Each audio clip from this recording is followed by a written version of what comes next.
I'm coming to Cerritos. So they said, ooh, good. I said, we're going to tape for a TV show. So they said, oh yeah, what's a special for? I said, yeah. So they said, well, which one? I said, Comedy Central. So they said,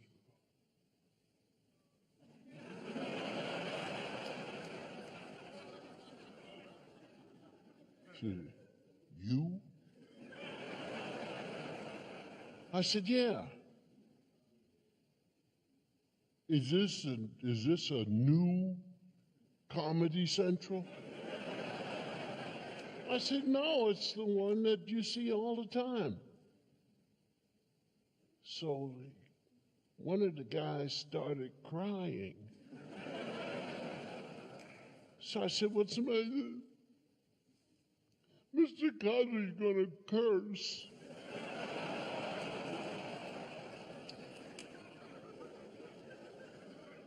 And they walked away. So then another couple, they said, we hear you're going to do a special.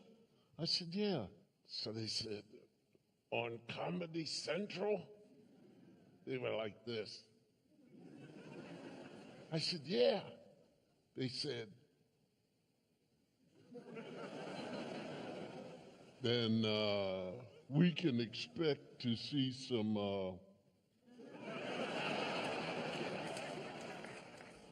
I said, not really. Well, what are you going to do? I said, I'm going to almost talk that way. So what do you mean?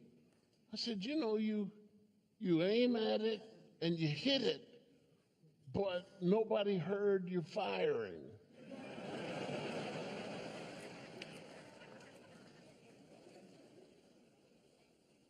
As you grow, you find people in your way. Old people. Two of them you live with.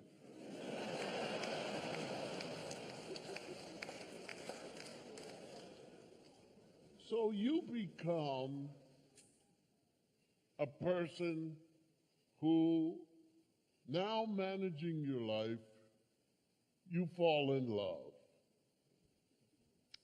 And you see the person that you want to spend the rest of your life with. And you ask that person to be with you when you die.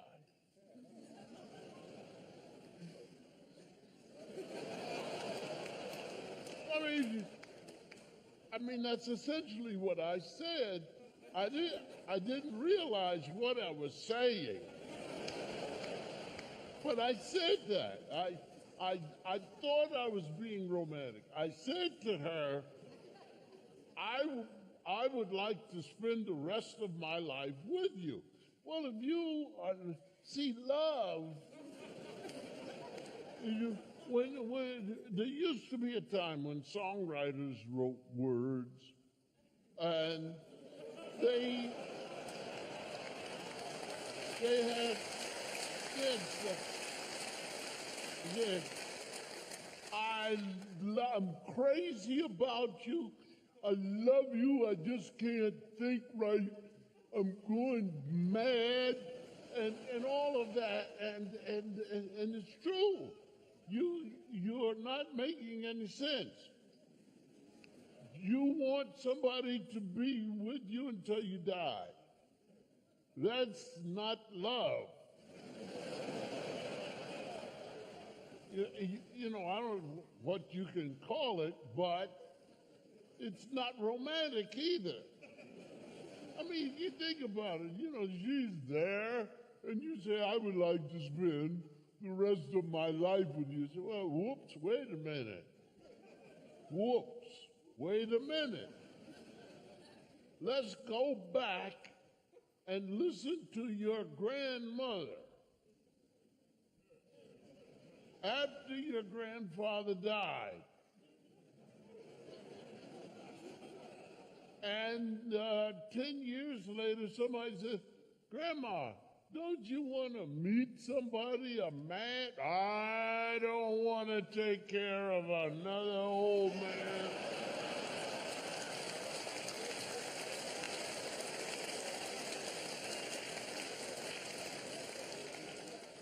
See, she's not in love anymore. His grandma said, oh, no, you don't. You don't give me one of those things, man.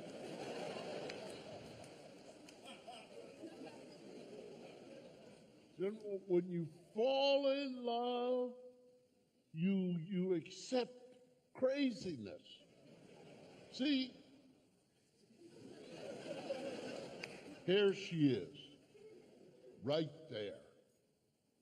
She's called a girlfriend. Girlfriend. Now, this person is wonderful for you. She will even drink beer with you, and you lay up in your arms. She will watch sports with you, and even know your friends by name, and say the names like she really likes the person. She's a wonderful person. This is the girlfriend. Friend. Girl. Okay? Loving you. Pick you up anywhere. Come and get me. Zoom. Right there. You could say to her, do you have any money? She will say, I'm sorry, I don't. Well, you can't get everything.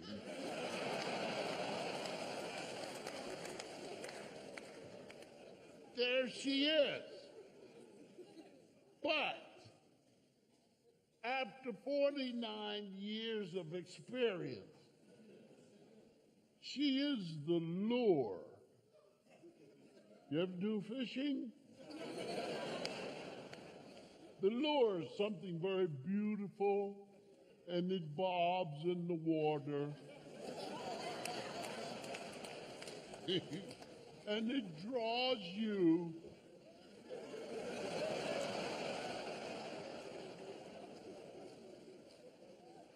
Yeah.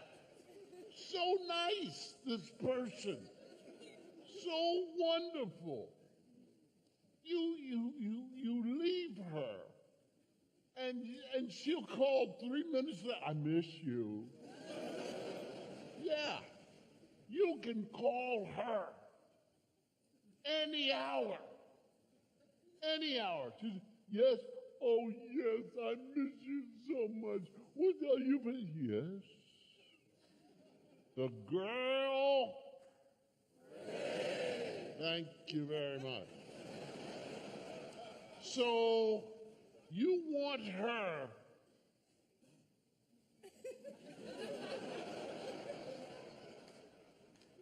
so badly that you want to spend the rest of your life with the girl.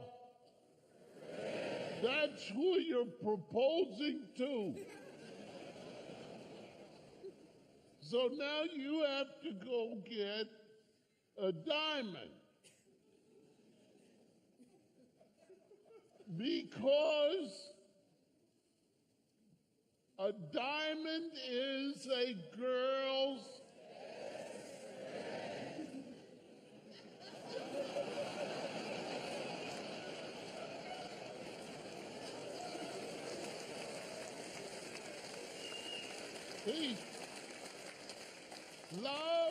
love is not You're not clear. You're not thinking. You're not saying to yourself, wait a minute, she's my girlfriend, but if I want her to spend the rest of my life, I have to go get her friend.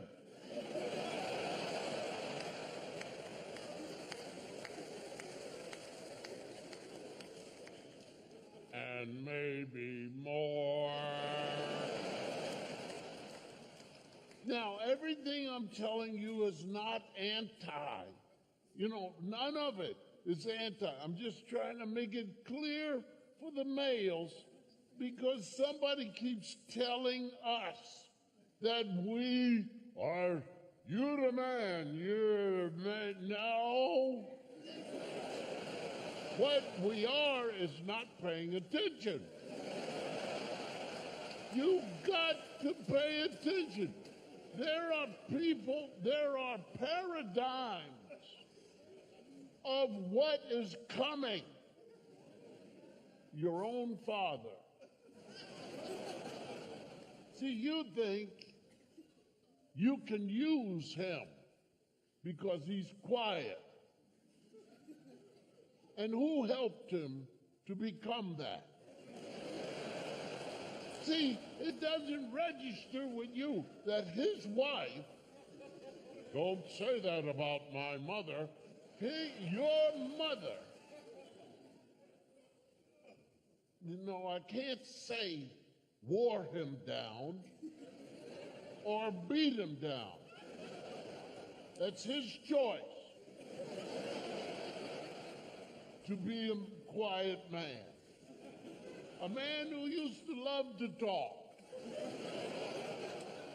A man who took you out places, came back with you.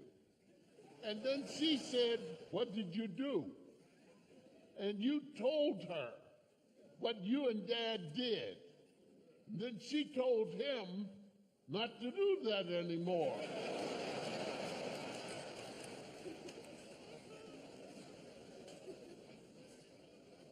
I'm jumping ahead. Because I'm not talking about the girlfriend, I'm talking about where we're going. Yeah, here she is, the wife. See, when there's the game of chess. Supposedly men made it up, and it's about war and men and the savageness and the bravery and the genius of commanding and moving pieces and no, it's marriage. The queen moves anywhere she wants.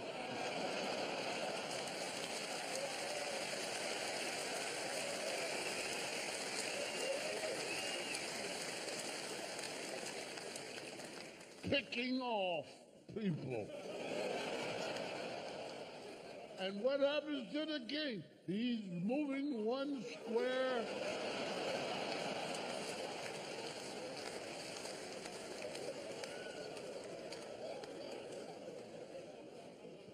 Look at Mother's Day.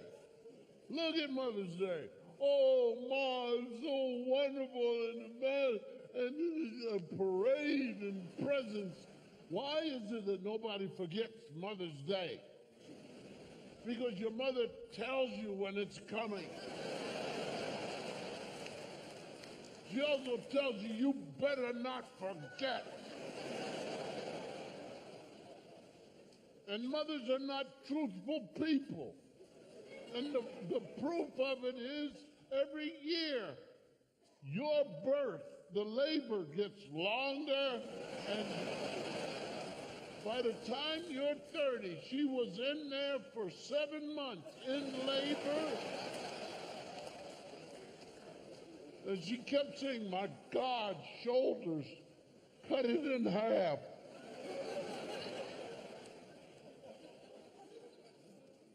So, here she is, the girl friend. You want her for the rest of your life. So that means you have to get married.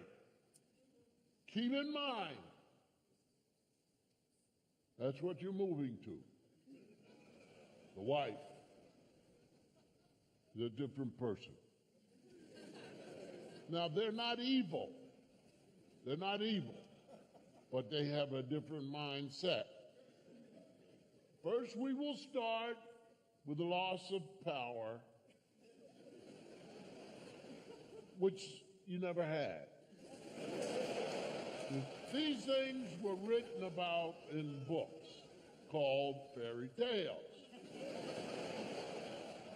where the man was on a horse and all of that, and the woman, oh, throw down your hair, you know, and all of that. And he's the swashbuckling, swinging and flying in and saving her when nobody was really bothering her. And she could take care of herself. She took care of you. I don't want to take care of another old man as long as I live. So now here we go. You get the ring. Then, in your most humble, you begin to think what she will mean to you. And you become humble and you realize as you are mad that you are really, you put yourself in such a low self-esteem position. I am nothing. But if I have her, I will conquer the world. And you begin to want her and need her, because without her by your side, you can't do it.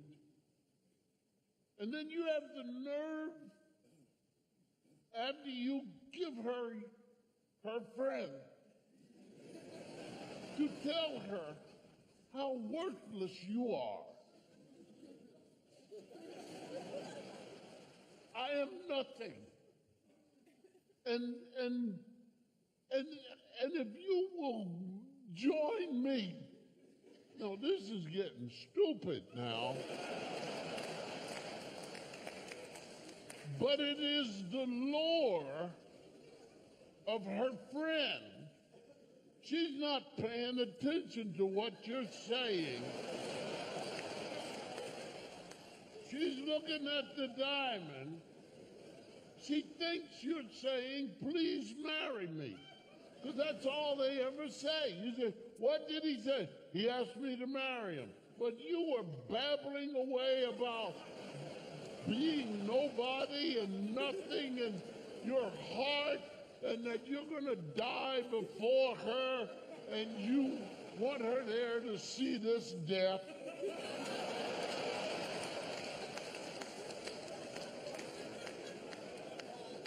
Later on, thousands of years, a woman say, I don't want to see that again as long as I live. So here we go. You ask any woman in this audience who's married, did he ask you to marry? Yes, he proposed. What did he say? He said, will you marry me? And that's because she never paid attention.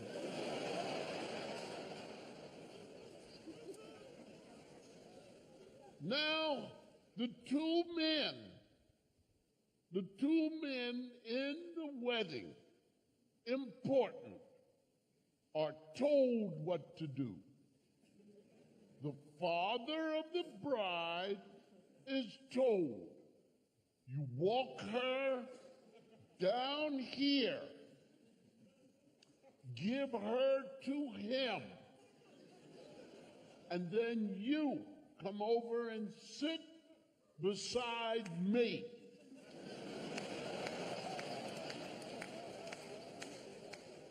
And stay sober.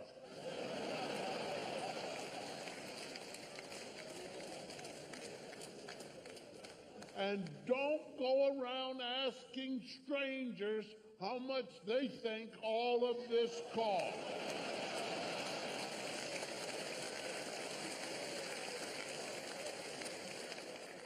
So much for the power of the father of the bride.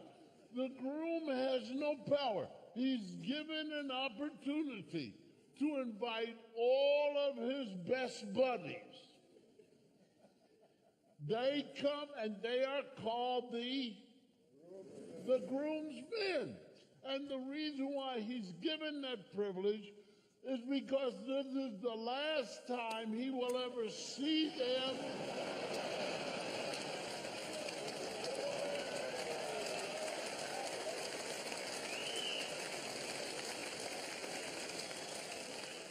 Except maybe as pallbearers.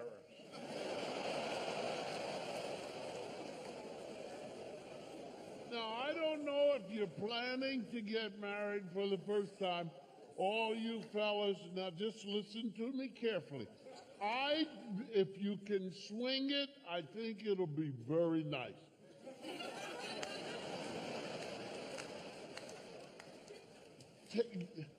Take the father of the bride out. Let him sit next to the bride's mother. In his place, while you're standing and waiting for her, you will put your mother, the groom's mother, think about it, is bringing her.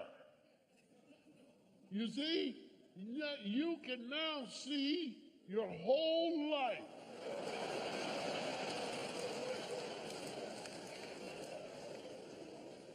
Here comes the woman who brought you into this world, now bringing to you the woman who is going to, no, let me say it.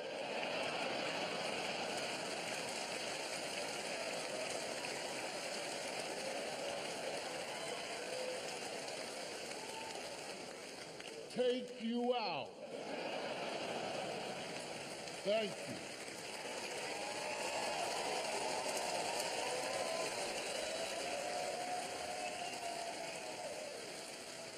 So now, you men pass up certain things.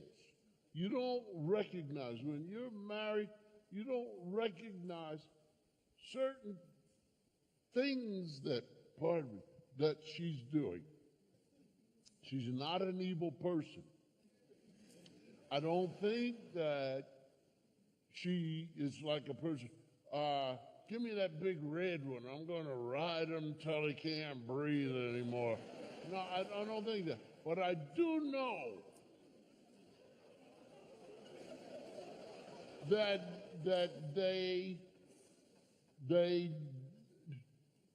things belong to them. And you don't know that. You think this is yours. That belongs to the two of you, my wife and I. See, it's not true. The first time I ever talked out loud to myself, I was married 7 months. I came in and I took my shoes off, put them there, and I went back to get something to drink, came back, and they were gone. They were gone because a part of my mind said, because the eyes told them, what happened to your shoes?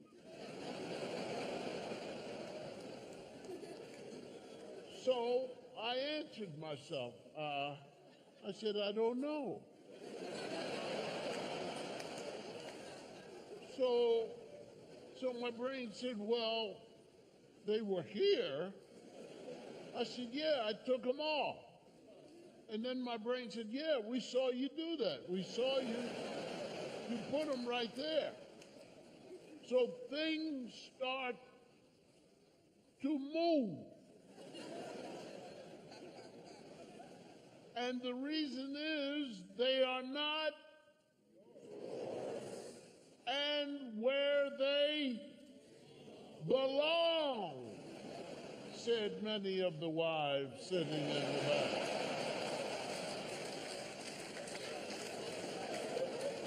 Yeah, they're not where they belong. And you will find out when you ask very nicely, dear, you have to, dear, have you seen my, and then as you stay married longer, they get to sound like Judge Judy.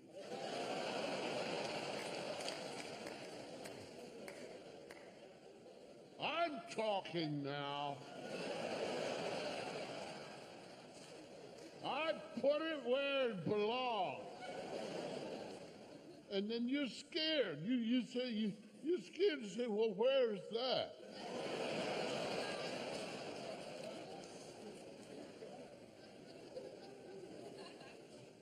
Things start to miss.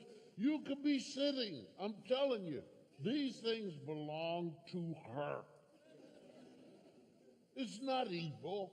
It's just that you don't know that. She gave me a room. She said, come here.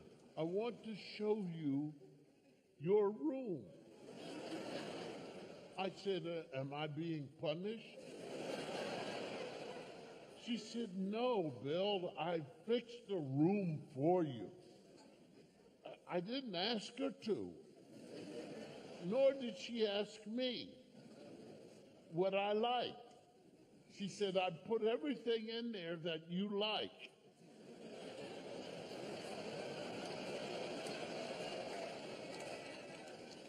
So there was a big TV like this and like this, and it was about this far from my face. But it's not bad, because when you take the remote, once you learn how to do that,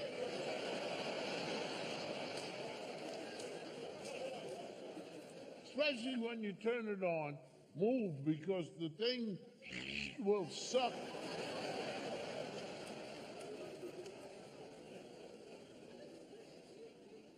So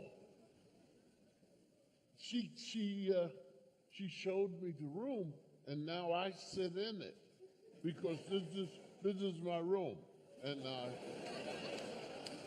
I sit, and sometimes she will come by and peek in, and she said one time, she said, "Oh, there you are."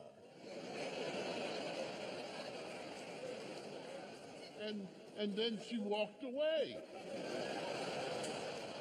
So I went after her, and I said, "Yes, dear." She said, "What?" I said, yes, what do you want?" She said, "I don't want anything." I said, "But you called me." She said, "No, I didn't." I said, "Yes, you did, dear." She said, "When did I call you, Bill?" I said, "You stopped back at the room and you said, 'Oh, there you are.'" She said, "That's right." I wasn't calling you. I said, "Oh, there you are," because you were there, Bill. So I said, "Yeah, but why did you have to tell me that and guess what? I knew I was going to win this one, because she said, "I don't want to talk about this." And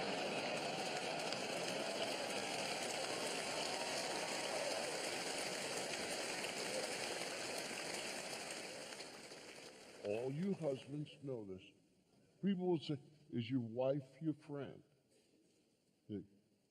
My best friend.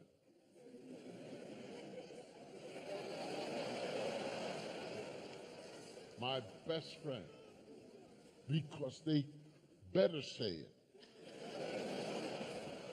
I know that's not a good understanding of a friendship, that you better say it, but that's the way it is with your wife, because she's not your friend. So you better say she's your friend. No, she's not your friend. That's your wife. Way above a friend. See? This was your friend. And you wanted to die with somebody. Here she is. You see? So now this is your wife. So you could get a friend just being a regular, nice person or something. But a wife is special. But they want you to say, it's my friend. Let me give you an example. Excuse me, dear, why did you move this when I had it this way?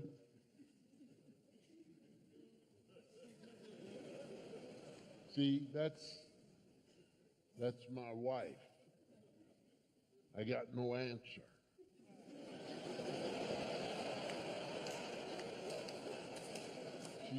She just walked out.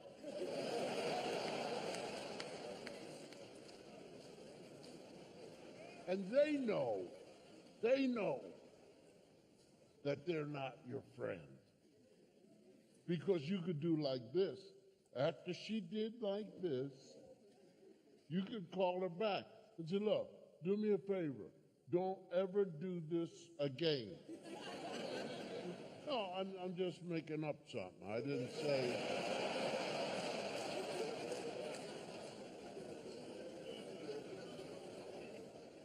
So you see, don't ever do this again.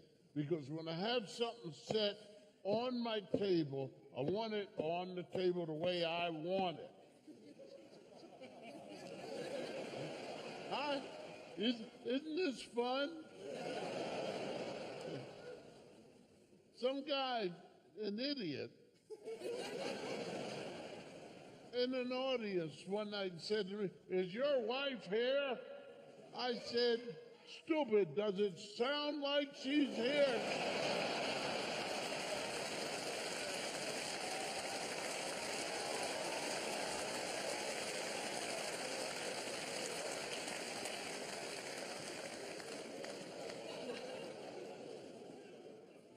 I don't want you moving my stuff again. I don't care if I put it in upside down or lay it like that. Leave my stuff alone, dear.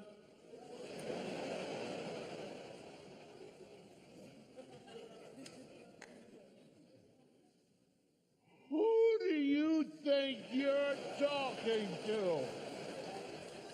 My friend. No, you're not either, Buster. Keep it up, you will die by yourself.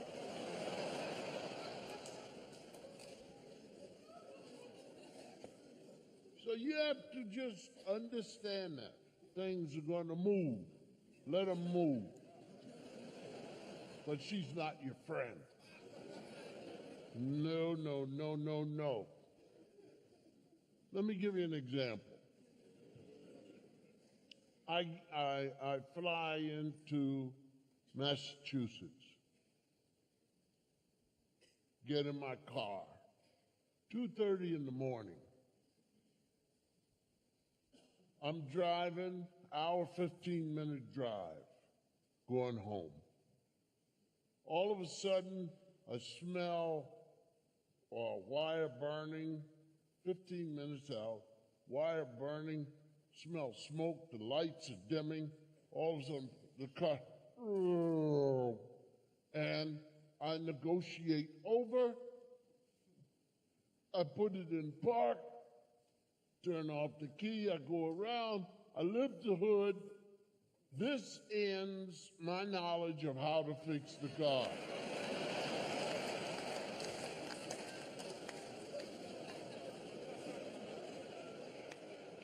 I come back round and 2:45 a.m., I dial my friend. His name is Ed. He's around my age. So I said, phone's ringing, you know. So he picks up the phone. Now he's asleep, 2:45. He's, he tried to talk. I said, Ed. He said, Cos. That's my friend.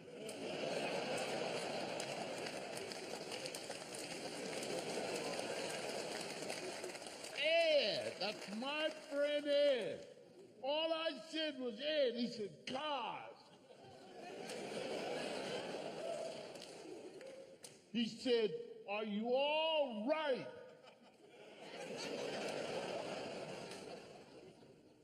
My friend Ed wanted to know. He was asleep. And all I said was, Ed, Cos, are you all right?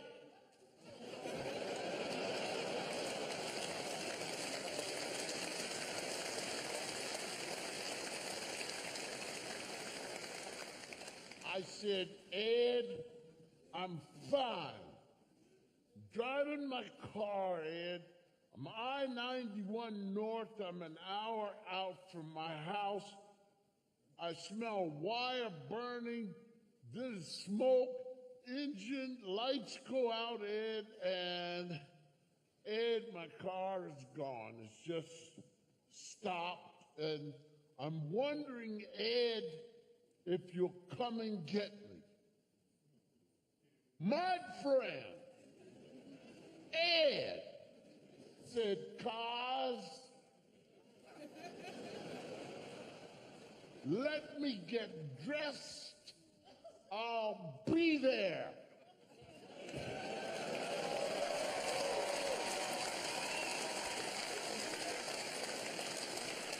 And it's my friend.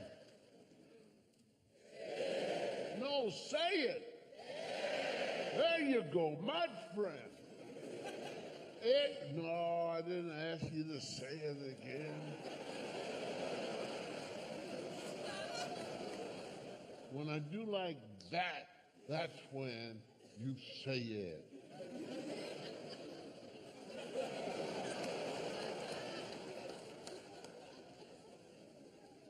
My friend Ed is coming to get me. He gave me a choice. He said, Cos, let me get dressed. I could have said, don't get dressed, Ed. Come and get me.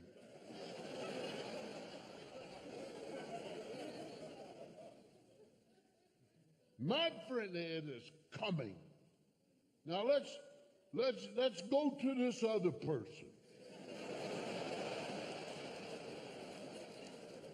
I'm not naming any names. Just going to another person. What time is it? 2:45 in the morning. Dialed the number. She picked up the phone. She said, I said, yes, my darling. She said, oh, Billy. I said, yes, dear. She said, how are you? What are you doing? I said, dear, I'm about an hour out. She said, oh, wonderful, you'll be home shortly. I said, I don't think so. She said, oh, what's the matter?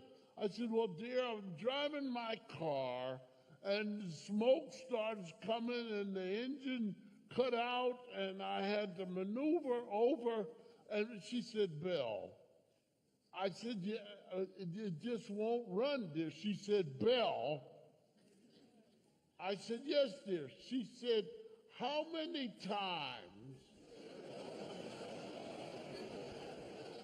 have I told you to get that car fixed?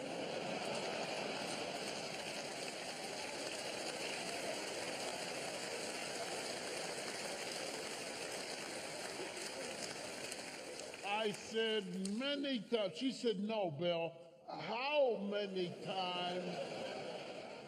I said, over 100. She said, so why are you calling me?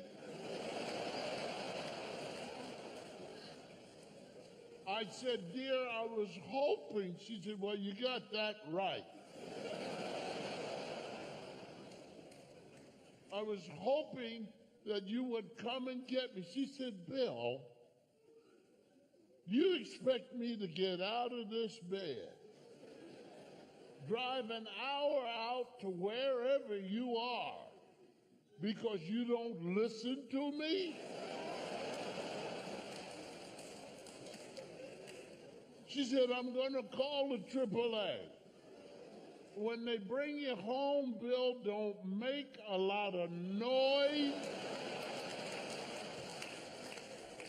I said, dear, the reason why I make a lot of noise is because you won't let me turn the lights on. And you keep changing the furniture around.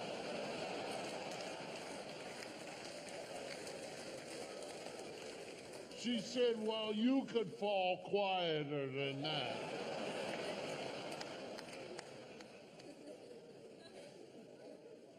Now that's my wife. My friend is coming to get me because Ed is... No, he's single.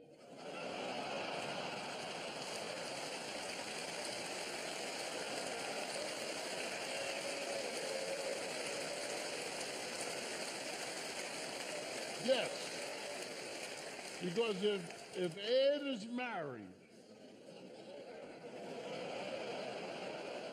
you can hear Ed's wife in the background. I know you better not get out of this bed.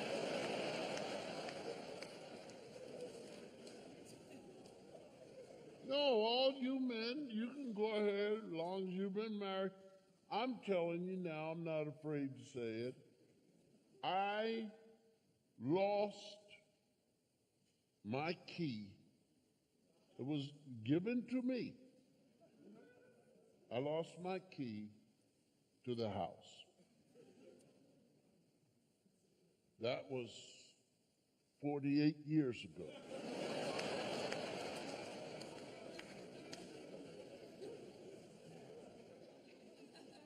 I don't have a key. I don't know any codes, nothing. I get off the plane and someone who works for us will pick me up, bring me home. That person has a key.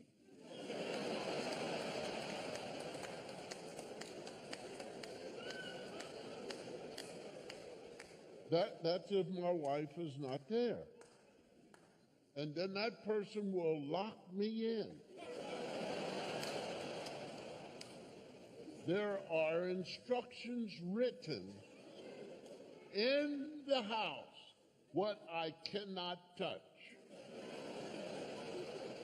Because that's another thing. When you get married, you get up, you've been sleeping, you get up, and she wakes up too. Where are you going? I'm just going downstairs. No, you stay up here. You stay here with me. Why? Because you're just going to be walking all around. And what's wrong with that? I don't want you touching anything.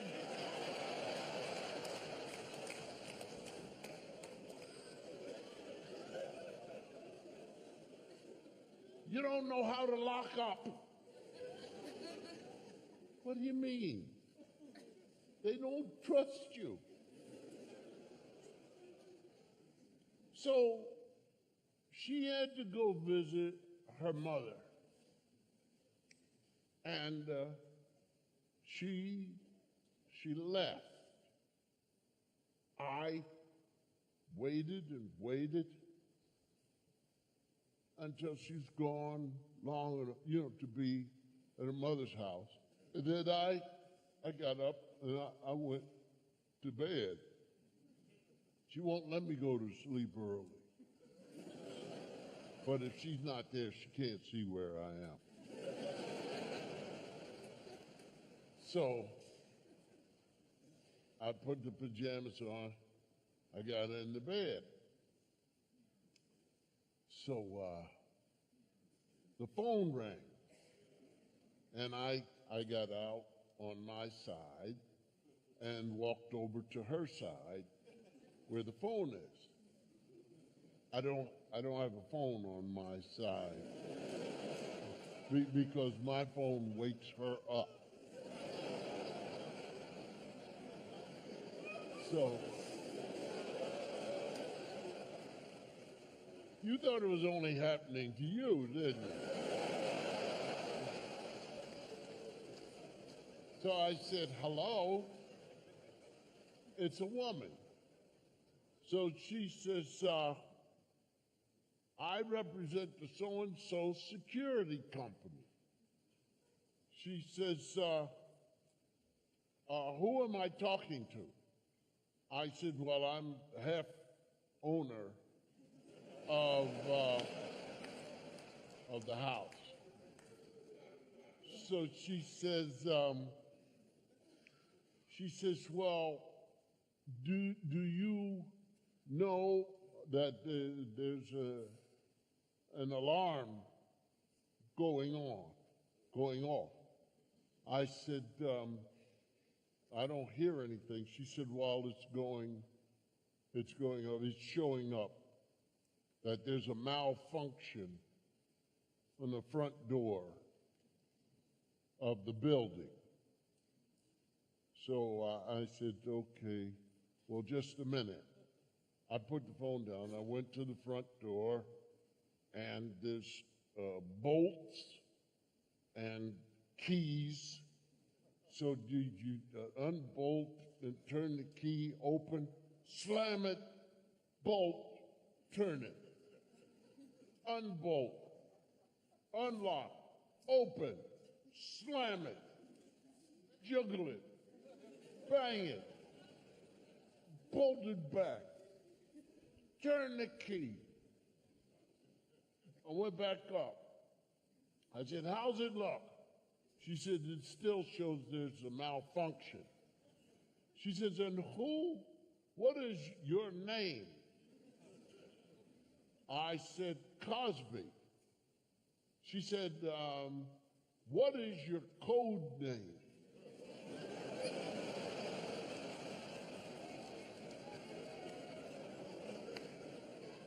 I said, I don't have a code name. She said, yes, you do. I said, ma'am, I have to tell you, I don't drink, and I don't do drugs or anything. I know for sure I don't have a code name. I just have my regular name, which my mother gave me. And my wife even calls me by that name. She said, well, sir, I'm going to have to call the police because you don't know your code. I said, ma'am, they're not going to do anything because I have a code face.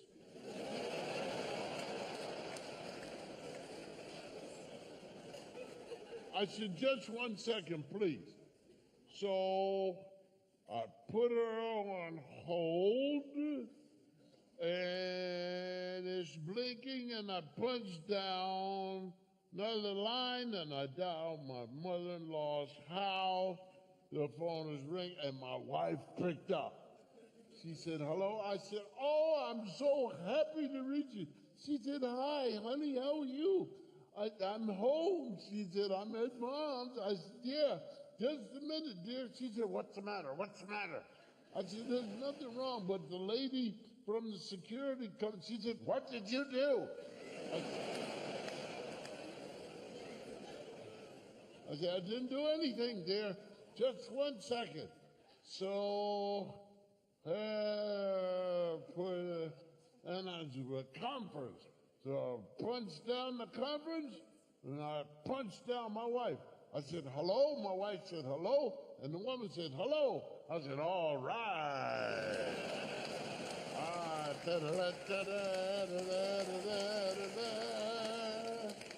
So I said, ma'am, the lady said, yes. I said, this is my wife. So the woman said, yes, how are you? My wife said, I'm fine. So my wife says, what is the problem? So the woman said, well, there's a malfunction on the front door of the building that this gentleman is in.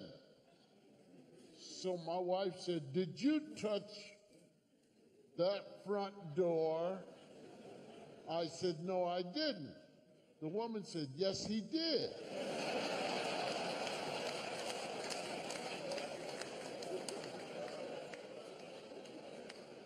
I said, now look, lady, you gotta, there is a timeline here. I touched the door after you told me there was something wrong. She said, oh, yeah, okay. So the woman said, and what is your name, ma'am? She said, Mrs. Cosby. And the woman said, that is correct. She said, and what is your code name? My wife said, Pearl. She said, that's correct. She said, and I just want to tell you, Mrs. Cosby, how wonderful it is to speak to someone who has a code name that makes some sense and not a bunch of pervert things going out that you have to hear and say. My wife said, thank you, but I was in the Andes and we were all around and I saw the pearls and the people and I said, oh my God, I've got the name. And the woman said, oh yes, I plan to go there and we're going to do all of this and that and saying the same colors and so you don't mind if oh yes, it's a wonderful place and you should see the thing. She said, by the way, this man is your husband. My wife said, yes. She said, he says he doesn't have a code name. So my wife said, yes, he does. I said, no, I don't. My wife said, you do have a code name. She said, and I told you your code name. I said, you never told me anything. You never said. She said, I told you your code name twice, as a matter of fact, and then I told you to write it down. I said, well, I don't know anything about a code name. So the woman said, and what is his code name? My wife said, Bill.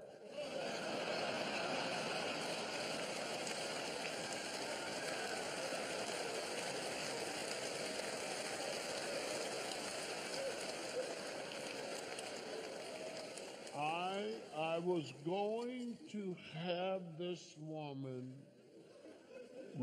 reported because, no, you can't do that. But I didn't report her because I didn't know how to spell.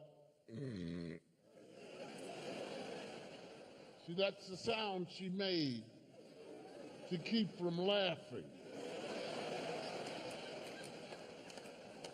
My wife said Bill, and this woman went, And then she said to my wife, Mrs. Cosby, please don't be dismayed. I have one of these at home, too.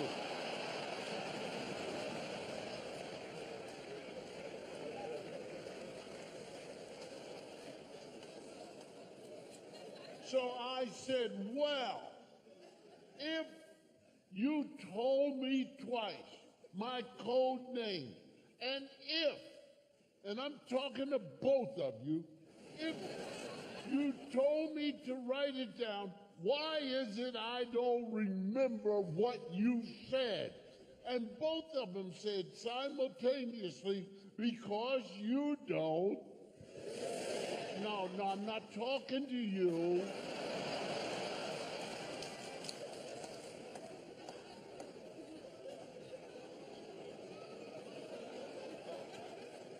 You weren't there.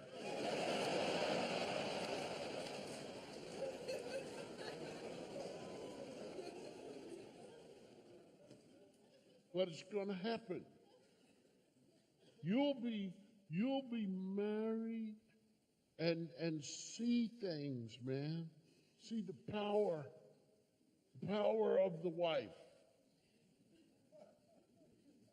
We were going out with an elderly couple in their late 50s.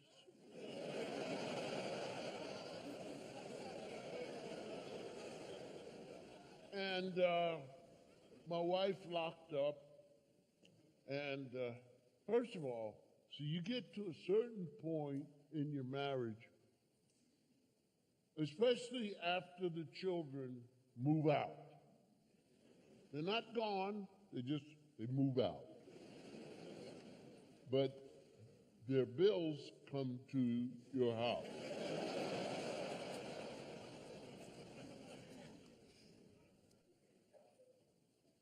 So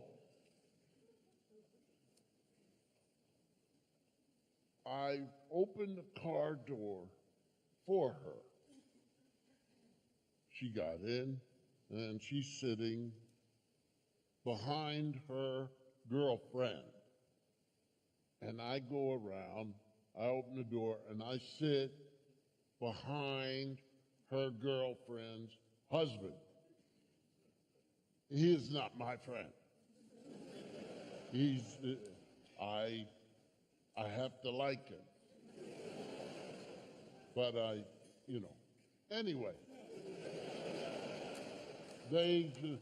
But when women greet each other, oh my God, you just look so gorgeous, and so do you. You look so wonderful. And where did you get those earrings?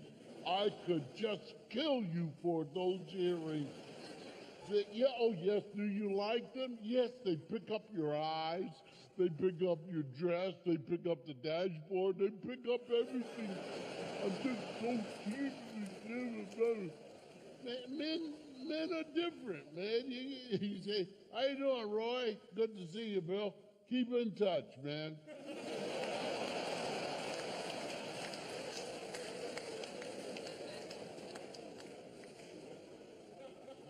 So he takes out. Now they have a GPS. The GPS, in 2/5 of a mile, make a left turn. His wife says, 2/5 of a mile, make a left turn.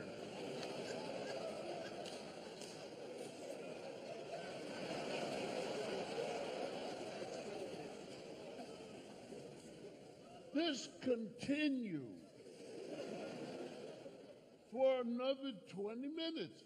Every time the machine spoke, she said the same thing. The machine, he never said a thing. So another 20, and I couldn't take it anymore. I said to my wife,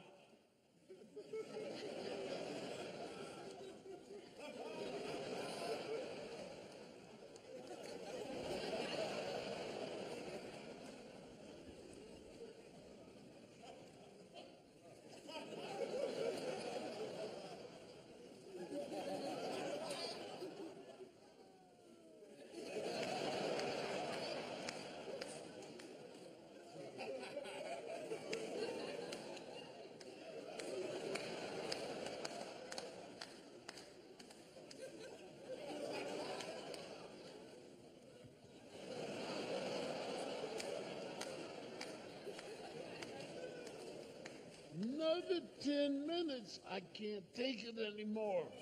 I said to my wife,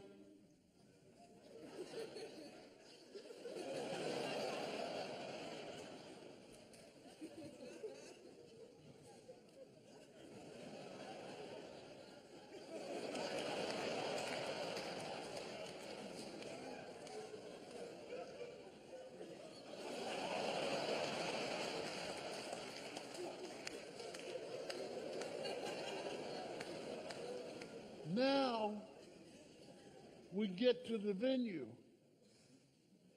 The women go to the inner sanctum. I pull the guy over. I said, hey, man, doesn't it bother you that your wife repeats whatever the machine says? He said, what machine?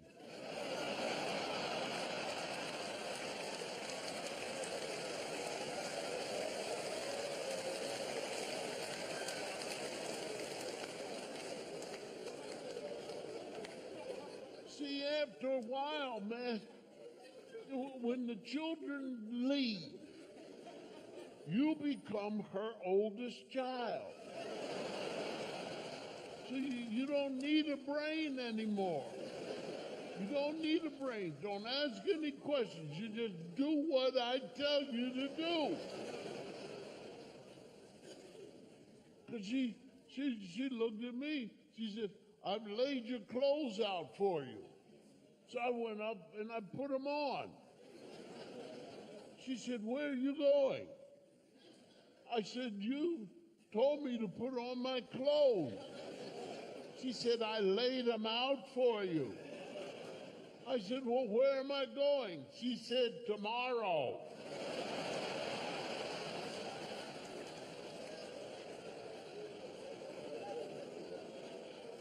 So I took them off.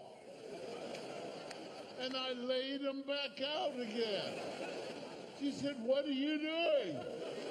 I said, I'm laying them out for tomorrow. She said, they're dirty.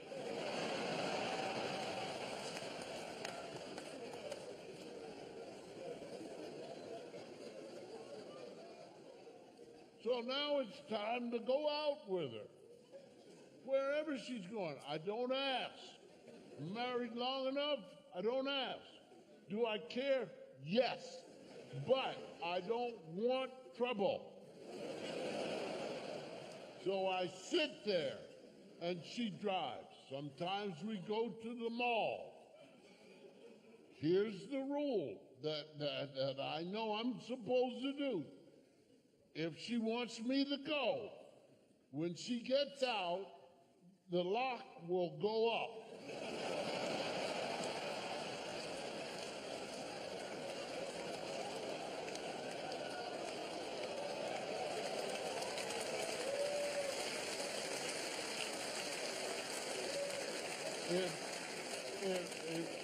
If she wants me to stay, it stays down. And that's when I talk to the dog. Oh yeah, people have dogs in their cars and I sit there. Sometimes she's very nice. She'll leave little cracks in the window.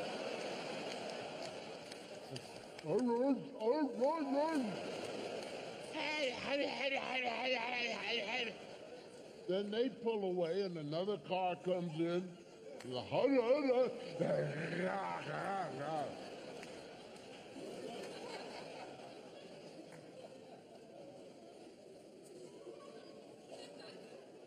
Then sometimes she'll say, okay, let's go. And I go. And then she walks me. So then, I'm telling you, man, you don't know what you're in for, boy. And he comes and she'll walk me over to a place where there's about 12 other men, old men, and they're all sitting there like this. You know, now you sit down here. And I'm telling you right now, you stay where I put you. You don't go wandering all over here. Because when I come back and you're not here, I'm leaving you. And there are men sitting there, old men, And some of them have peed on themselves.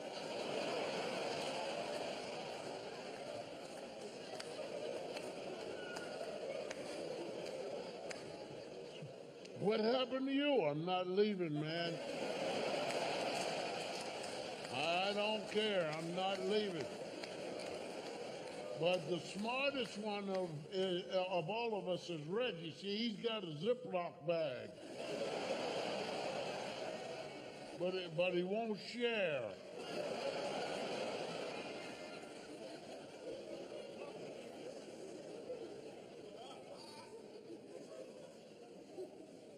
There was one fella, he just passed out. No, he just passed out, and his wife got mad at him. What are you doing down there? And he just, I have no idea. Now, I know you must have done something. Now you get up. And he did. So one of the old guys said he was faking. I've done that before. I couldn't get up. I don't know anybody could come, but oh man, when she said get, he just got right up. I fell out. My wife came and said, get up. I was so happy I couldn't move. That's the way it is. Go down there and sit and do what I tell you. She blamed me for her menopause. We were sitting there talking. And all of a sudden, water just shot out and her blouse just turned another color. And she looked at me and said, stop it. I said, stop what? You know what you're doing. And I want you to stop it right now. And then she went and put her head in the freezer. As soon as I cool off, I'm going to get you.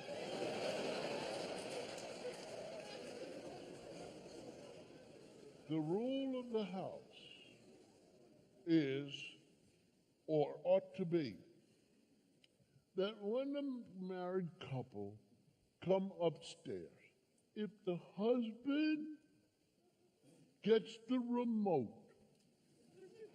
or let me put it in a fair sense, whoever gets the remote first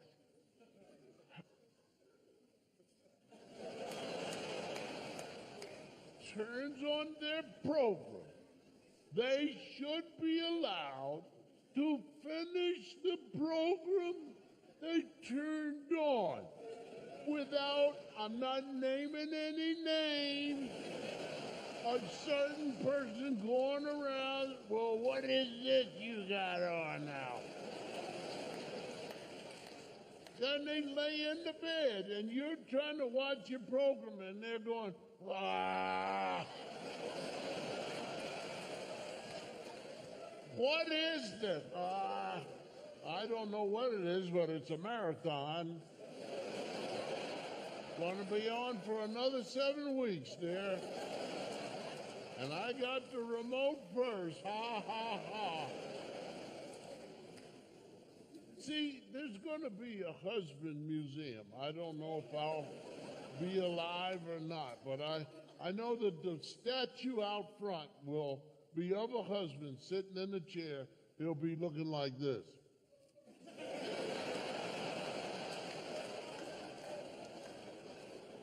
And then on the exit, there's a moving statue, and the husband's going.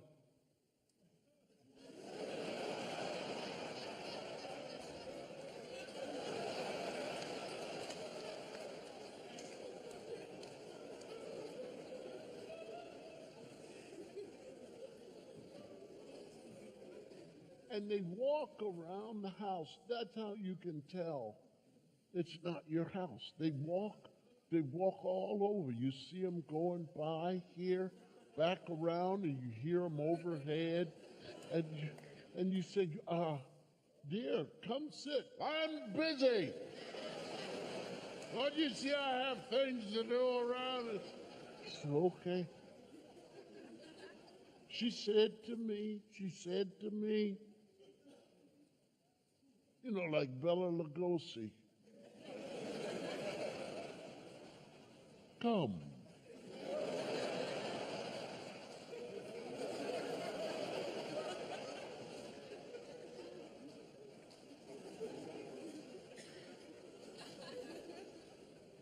She said, come sit with me.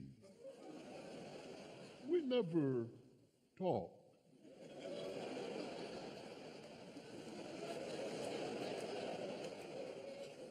So she took me into her office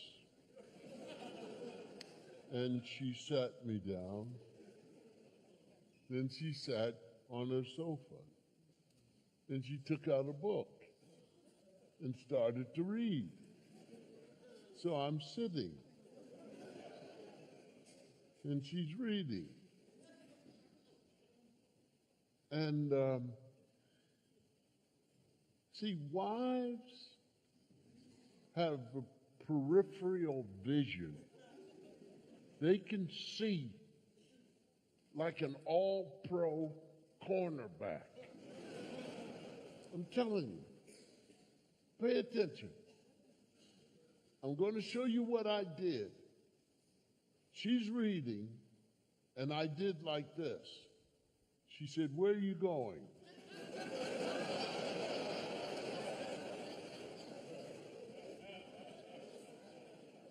I said, I don't know. She said, but you moved to stand, didn't you? I said, yes. She said, okay, so you were moving to get up. I said, right. She said, so where were you going? I said, I don't know. She said, Bill, how could you move to stand and not know where you're going? I said, because the voices told me to stand up. And then they heard you. And they ran away.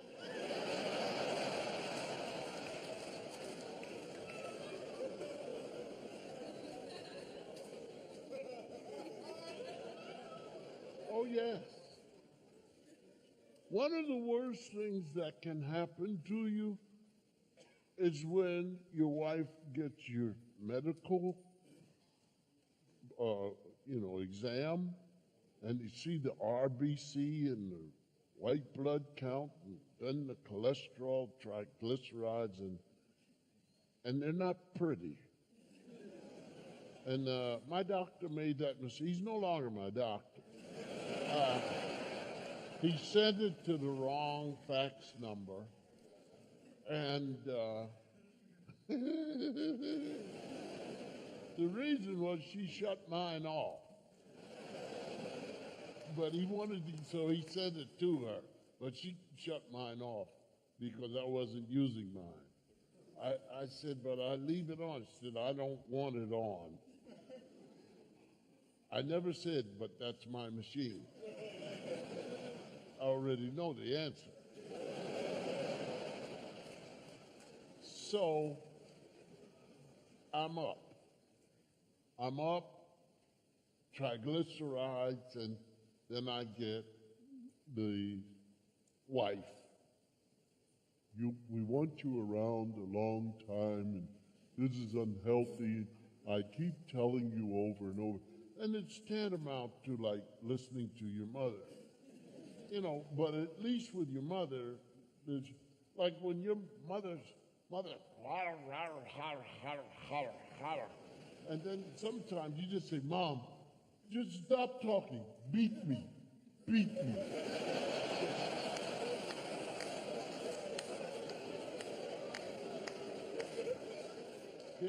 can't do that with your wife. They hit too hard,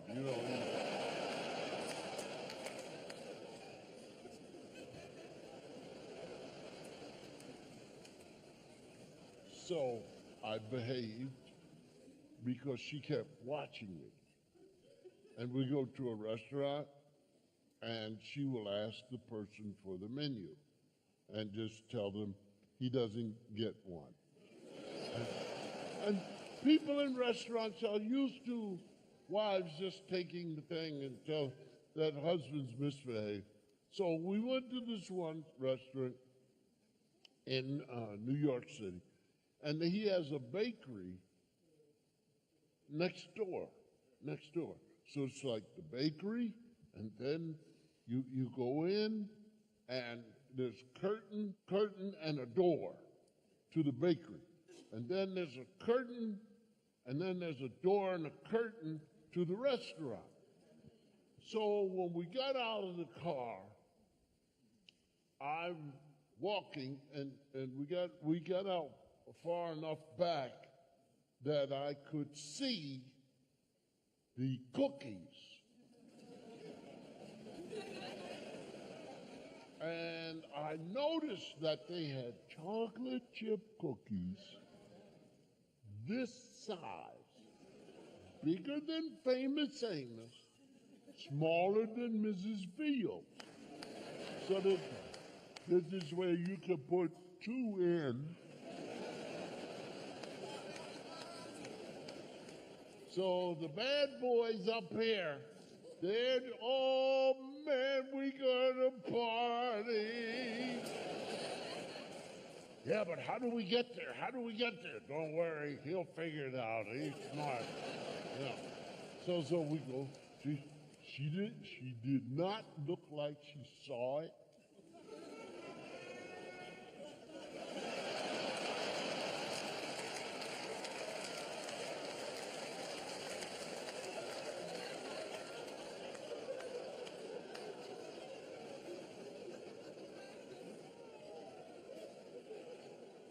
And we went in, and so it's, oh, Mr. and Mrs. Cosby, how do you do? Sit there, and people sitting, and supposed to, so my back is to the door, and she's there, fellows says, and there's the menu for you, and will your husband be having a menu? No, I'll select something for him. She said, oh, I see you have the poached breast of chicken foot.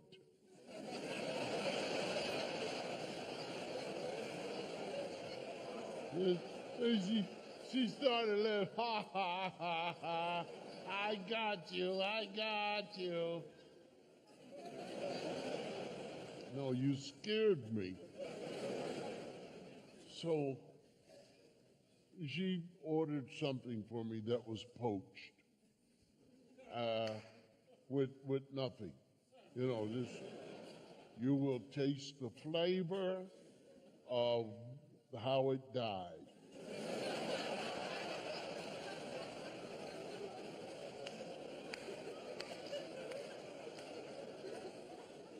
So she ordered some kind of salmon from Rangoon, which has been buried for 12 years, and then was wrapped in fig leaves from a village where only virgins, male virgins, come and sing to the trees and the leaves.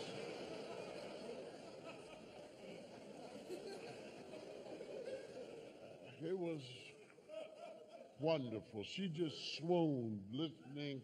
I don't know how Chef thinks of these things. And so she ordered that with prunes. No, it wasn't eels. She didn't. She's prunes. And they bring a small tree, and you pick your own prunes. Put them on your plate. So I said to her, now this is the part of marriage where you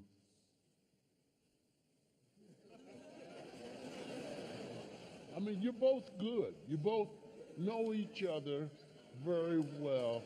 So now we'll get you, Lady Cosby.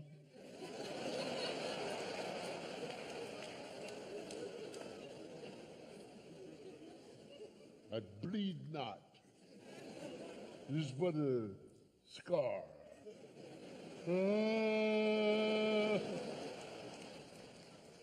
I said to her, if you will excuse me, I will go to the bathroom. She said, all right. So I got up and I went.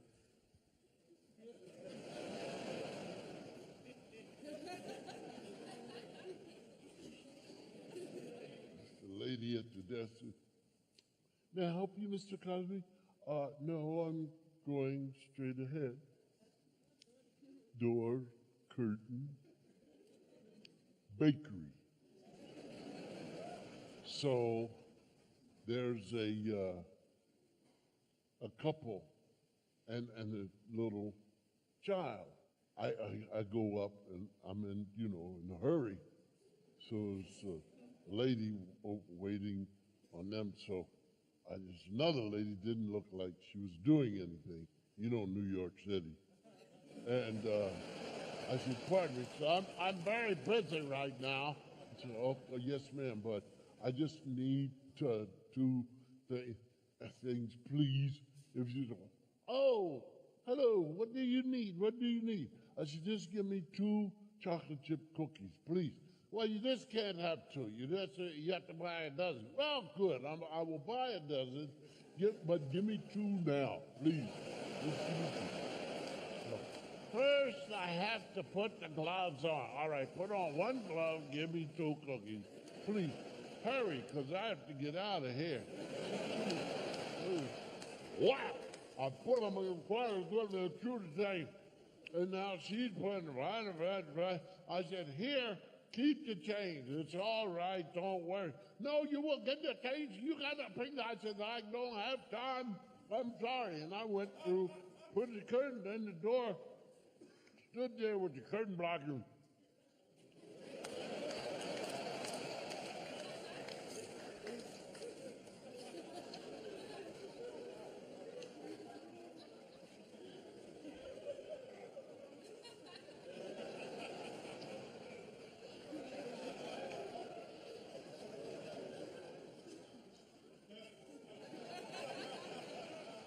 She's sitting there. I sit down. She draws the sword.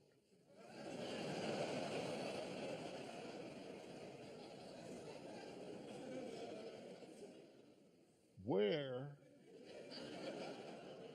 did you go?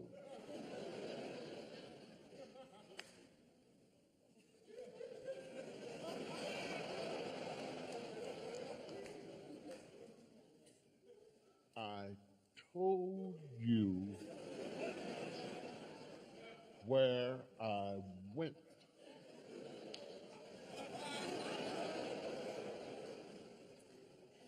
She said, I know what you told me. But that's not what I asked you.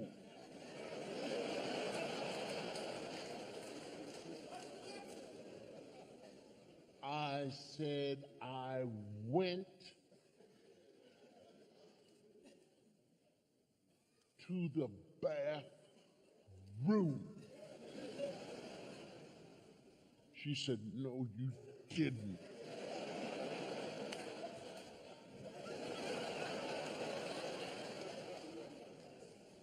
She said, you went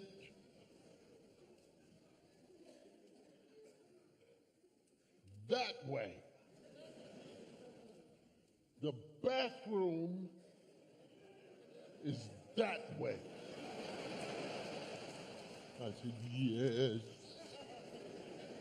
this is true.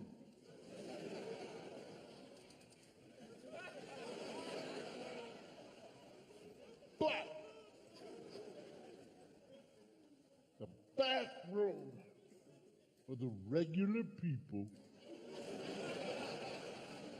is there. For the stars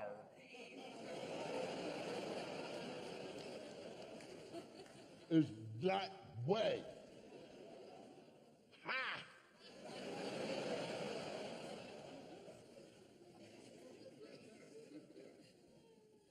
She said, you went into that bakery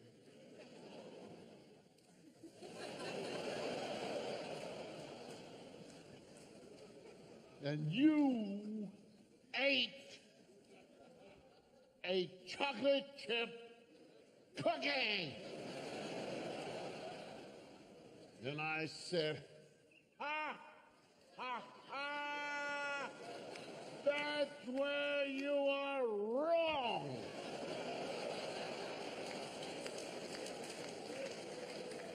I did not have a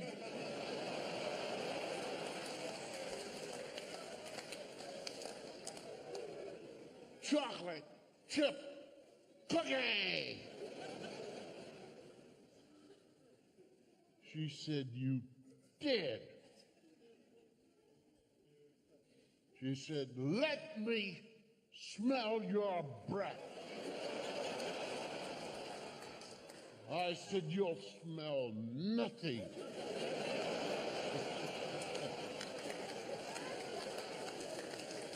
You think I'm one of your children going around smelling people? Apologize.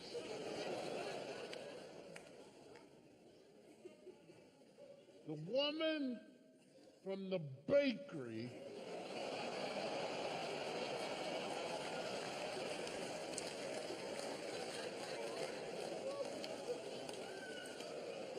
it was not a pretty scene. The woman from the bakery came with a bag with the 10 chocolate chip cookies. It was piling on like I've never seen before. Mr. Cosby, what is wrong with you? You forgot your 10 other cookies, and you ate the other 2 so fast in there. I said, I don't know you, lady. She said, and here's your change.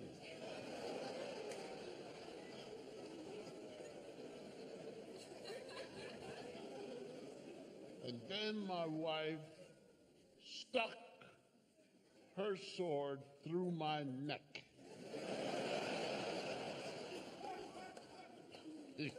Oh, you liked that part, didn't you? And said, chew on that. Yes, but getting back. And then the other dream, the children. These children, we will have these children and they will go on. We will give them love and they will go on. We will give them care and go on and health and go on, and these are our children. And they will love us and everything. And I'm driving them. There's 3 of them. It's my turn to drive them to school. Block and a half from school. Dad, wait, stop the car. What's the matter? Can you let us out here? No, your mother said to take you straight to the front of the school. No, Dad. No, she didn't mean that. She means to let... No, don't tell me what she means. I know what your mother said. Your mother said drop you off in front of the... I don't know what you guys are trying to pull, but you're getting off in front of the school. Dad, please don't do that. Please don't. Dad, don't. Okay. Don't. What is the problem? Dad, there's no problem. we just want to walk from here to the school. But your mother said to drop you. Dad, please, if you let us off here, we will never say anything. Oh, don't lie to me about that. Now you're going to tell me what the problem is. So I turned around and I looked at him. And when you're an experienced parent, you pick out the weak one.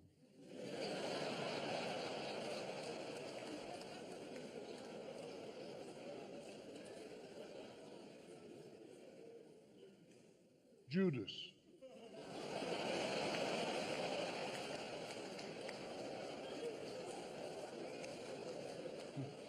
Talk to me, talk to me.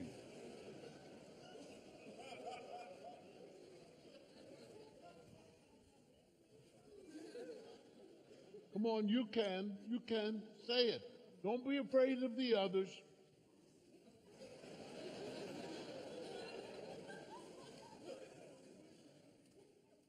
So finally the old one said, the reason why we want to walk is because our friends make fun of us. About what? They say that we think we're rich. Why didn't you tell me that? Why didn't you say that? I can clear it up for you right away.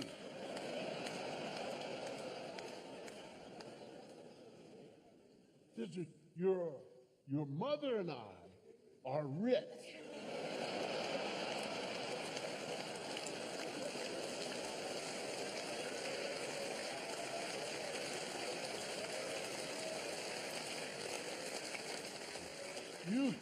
You guys have nothing.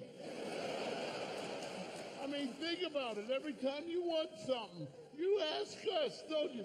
That means you have nothing. Defend yourself. People say, well, you guys think you're rich. You say, no, we don't.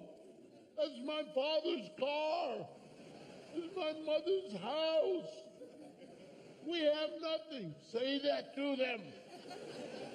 And I'll prove it. I'll prove it.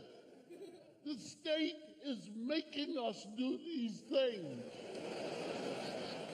If we don't do it, we go to jail.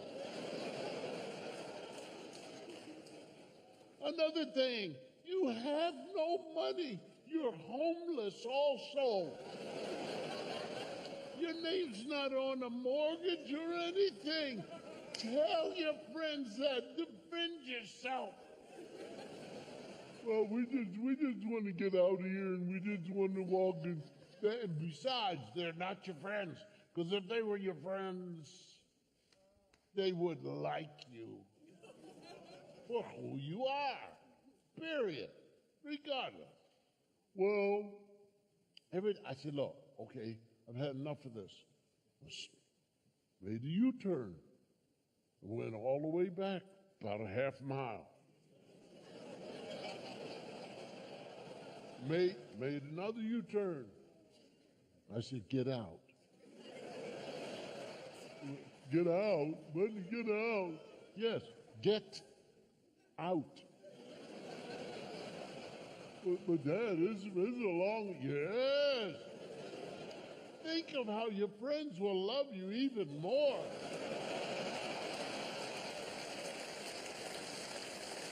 Come on. You can do it. You can do it. Get out, man. We don't want to get you. No, you're going to prove it. To your friends. I closed the door and I made a U-turn. Going home, I'm driving. I looked through the rear view. They're fighting mad with each other, man.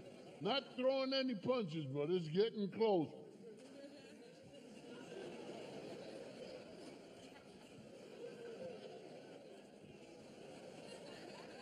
So I make another U-turn. I come back. I said, what's the problem? We don't want to walk. okay, get in the car. I drive all the way up to the front of the school. In front of us, I told him, I said, look at that. Your friend's talking about being rich. They just drove up here in a $300,000 bus.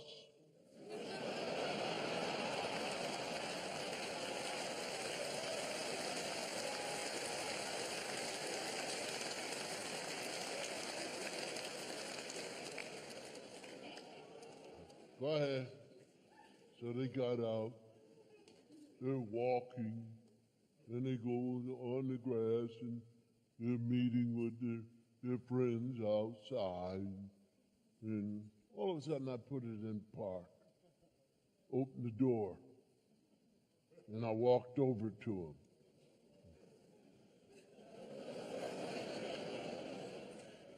And I looked at them with their friends around them. And I said, kiss me.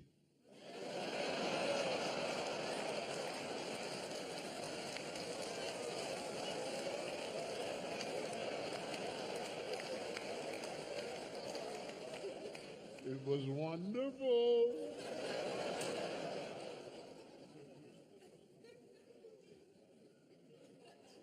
But all those dreams that you have of what they're going to be. I remember my wife, our first one, was 10 years old. And I think my wife had some dreams of this firstborn being a friend. And the two of them growing together. Well, which one is the mother? Oh,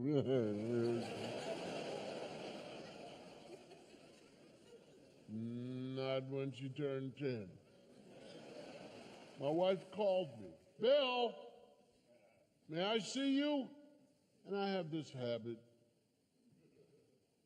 If I can't see her, I don't answer.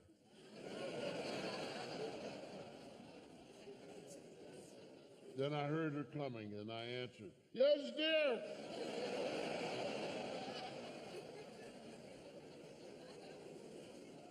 She said, come with me, please. And she took me up to the daughter's bedroom. The daughter's standing there,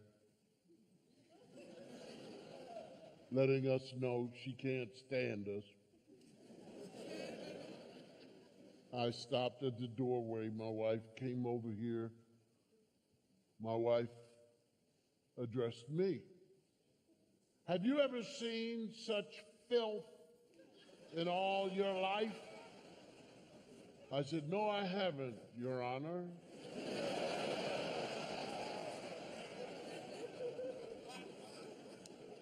My wife said, go to your bathroom. Pick up the bathroom scale, yours. It's on the floor with two hands. Bring it in here, set it down, face up.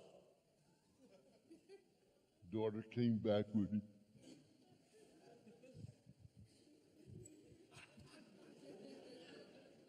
My wife said, now bring that sock over here. Put it on the scale. How much does it weigh? The needle hardly moved. Then why can't you pick it up?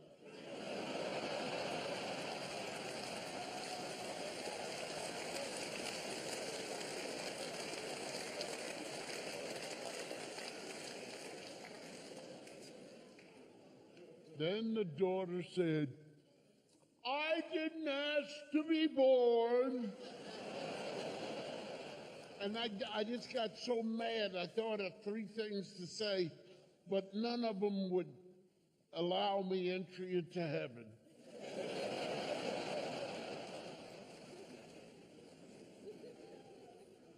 And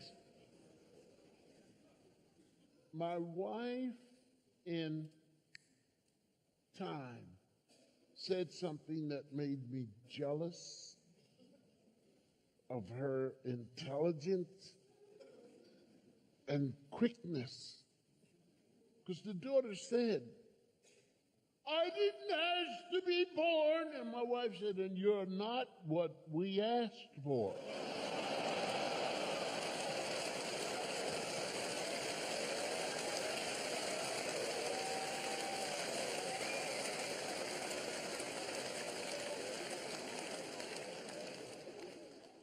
Getting to here.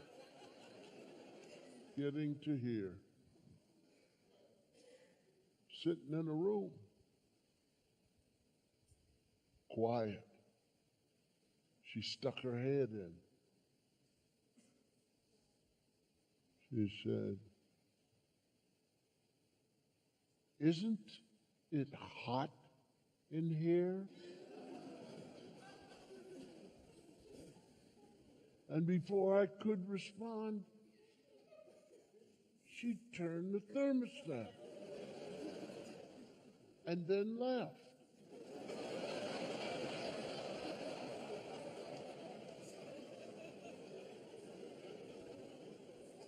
So I sat, and after a while I started to get cold. And I started thinking to myself, you know, hey, I'm a man. Get up. You know, change the thermostat. But I wasn't afraid. I don't know what it was, but I didn't want to change the thing. I was doing this routine one night, and a woman yelled at me, why didn't you get a sweater?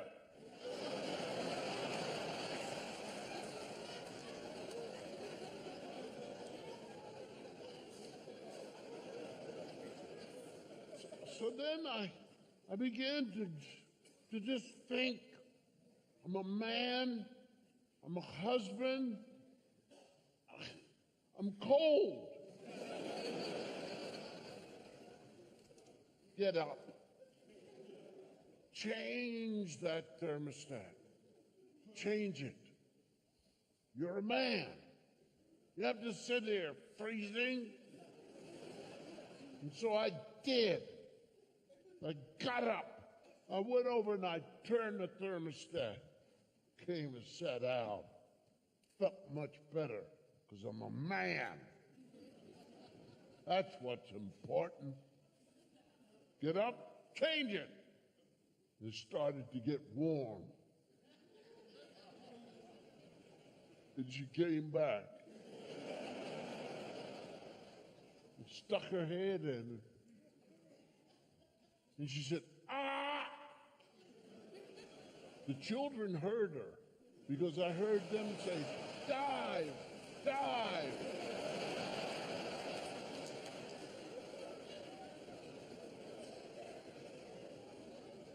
She looked at me and she said, did you change the thermostat? And I just stared at her because I wasn't afraid.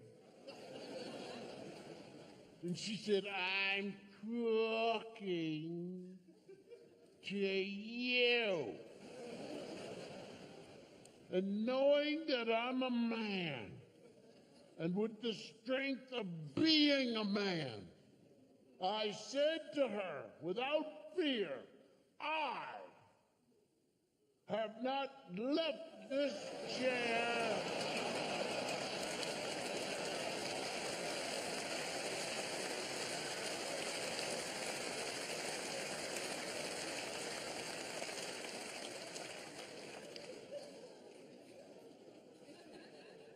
so I'm a man.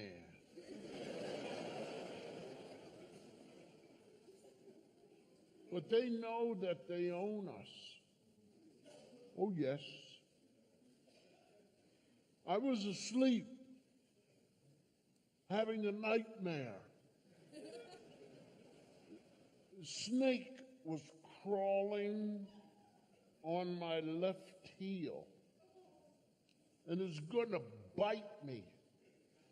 I'm going to die. And in the nightmare, I was afraid and I wanted to reach down, grab it and kill it. But my arms were paralyzed. And I couldn't move. And my subconscious, I guess, said, wake up and you'll be able to move. And I did. And I woke and I saw my wife. She's holding my left heel. And in her right hand is a dead skin scraper.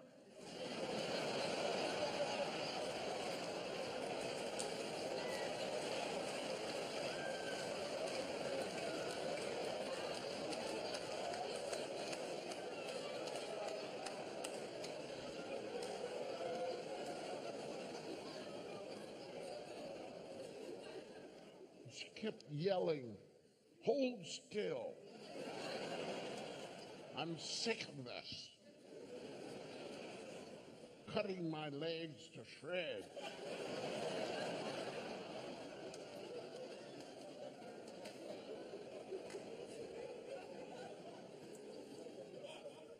Another time I was asleep. Not a nightmare, just sleeping. And all of a sudden, I feel a sharp pain in my right nostril. I open my eyes and there's my wife's face right there. She's holding 6 hairs.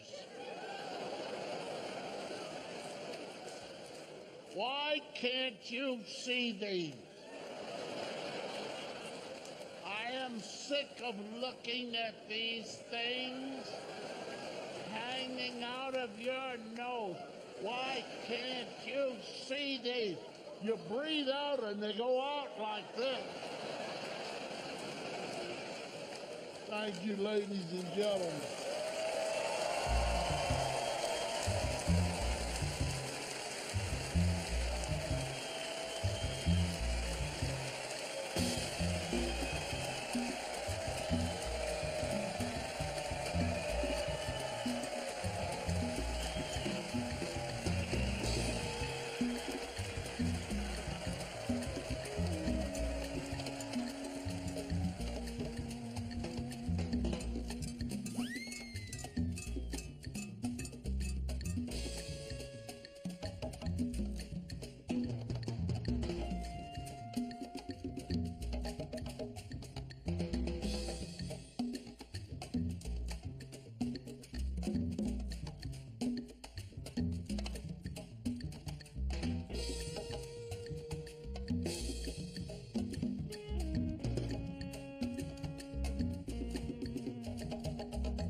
Hi, this is Robert Townsend, and I'm sitting here with Mr. Cosby.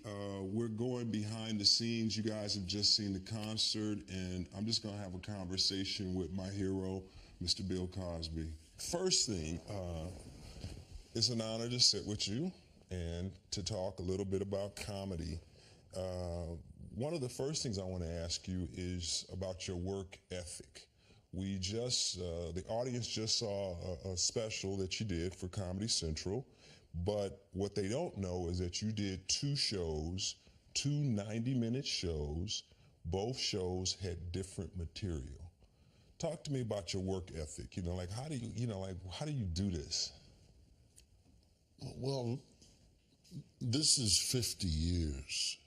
And in the 50 years, I started out as a storyteller. And I think it's very, very important to take note that I didn't know what I wanted to do or be. I didn't even think about being in the business. If I did think about being in the business from my birth time and let's say age 4, listening to the radio, never was a TV set, and on through life, I love to listen to comedy, but I never thought about becoming a person on the radio. I never went to a show. I never had money to do anything like that. And if I did have money, as in shining shoes at age 9, 10, 11, going downtown to come back, I know that I gave that money to my mother. So I didn't go to the Earl Theater to see a band show or any. I never saw those things. I had heard about comedians, but I didn't know how to get into show business, and I never wanted to. The first step of importance was writing. I was in remedial English at Temple University because I had scored 500 total SAT score. So they put me in remedial everything. Whoa. Didn't make any difference. I was happy to be in college because I was going to become a physical education teacher for boys in 7th and 8th grade public school. At freshman remedial English, the man asked to write a composition about the first time I'd ever done something.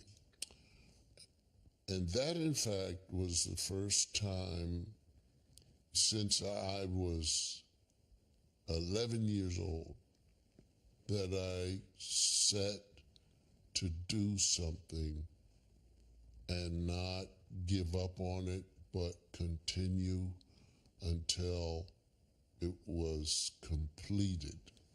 And I wrote a piece wanting to be different.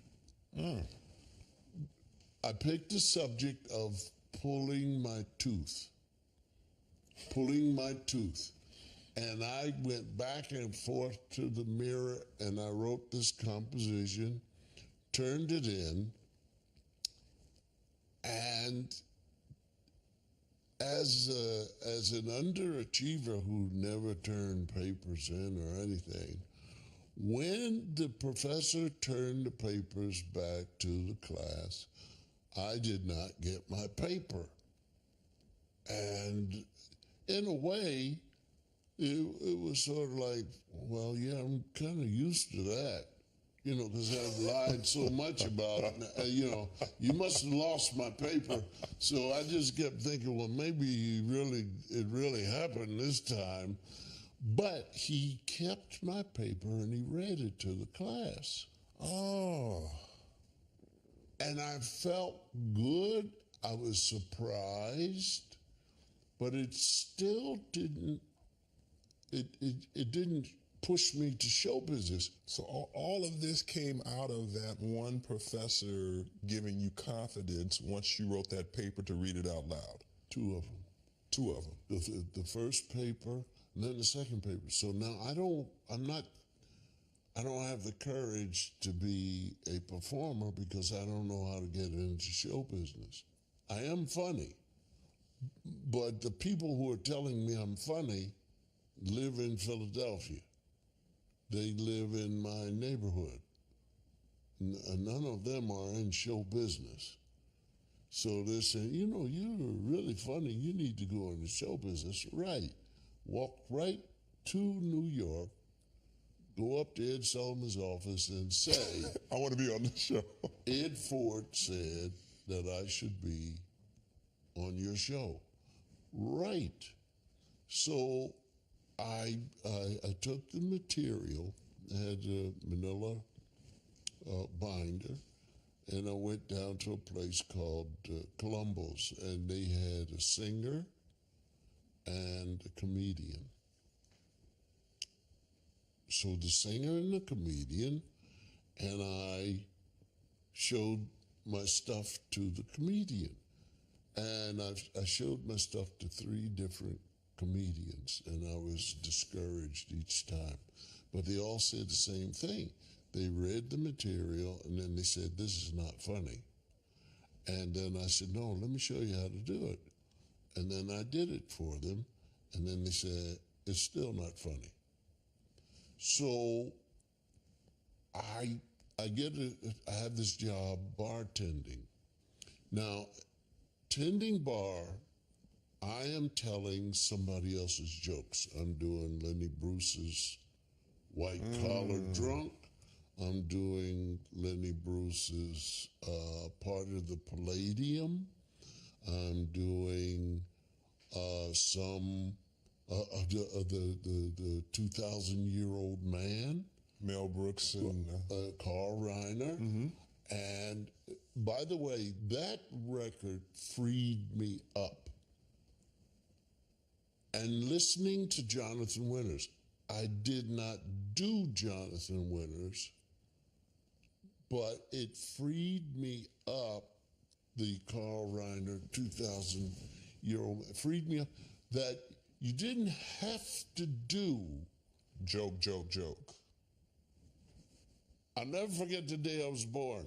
I cried like a baby. I don't have to do that. And I don't have to do what managers and agents are saying about, if you don't get them in the first 30 seconds, you're dead. I now know that if I'm going in a certain direction, as long as they know or have a feeling that this is the payoff is here and I deliver it, then it's fine. And so as a bartender, I would exchange jokes, dirty jokes. Tell a guy a great dirty joke that I'd heard, and the guy would tell me. And then from time to time, while tending bar, there's a small bar called a cellar bar. I would then do a piece of my own, The Lone Ranger in Toronto. It was a white English couple who loved me. And they came back from Greenwich Village and told me that there's a place called the Gaslight, and they had spoken to the 2 owners, and they wanted me to come up. I went up, I auditioned, and they gave me the job, $60 a week, 6 days a week, from 8 to 4 in the morning. I am as happy as I can be because this gives me a place to work. How many shows do you do between that time? I don't know, because this is my job description, to break up the monotony of the folk singers. So in a way, I was the MC. I wrote a piece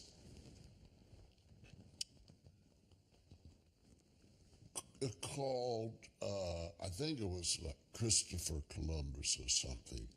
And it was about the slaves and being on the plantation and how they became very, very tired of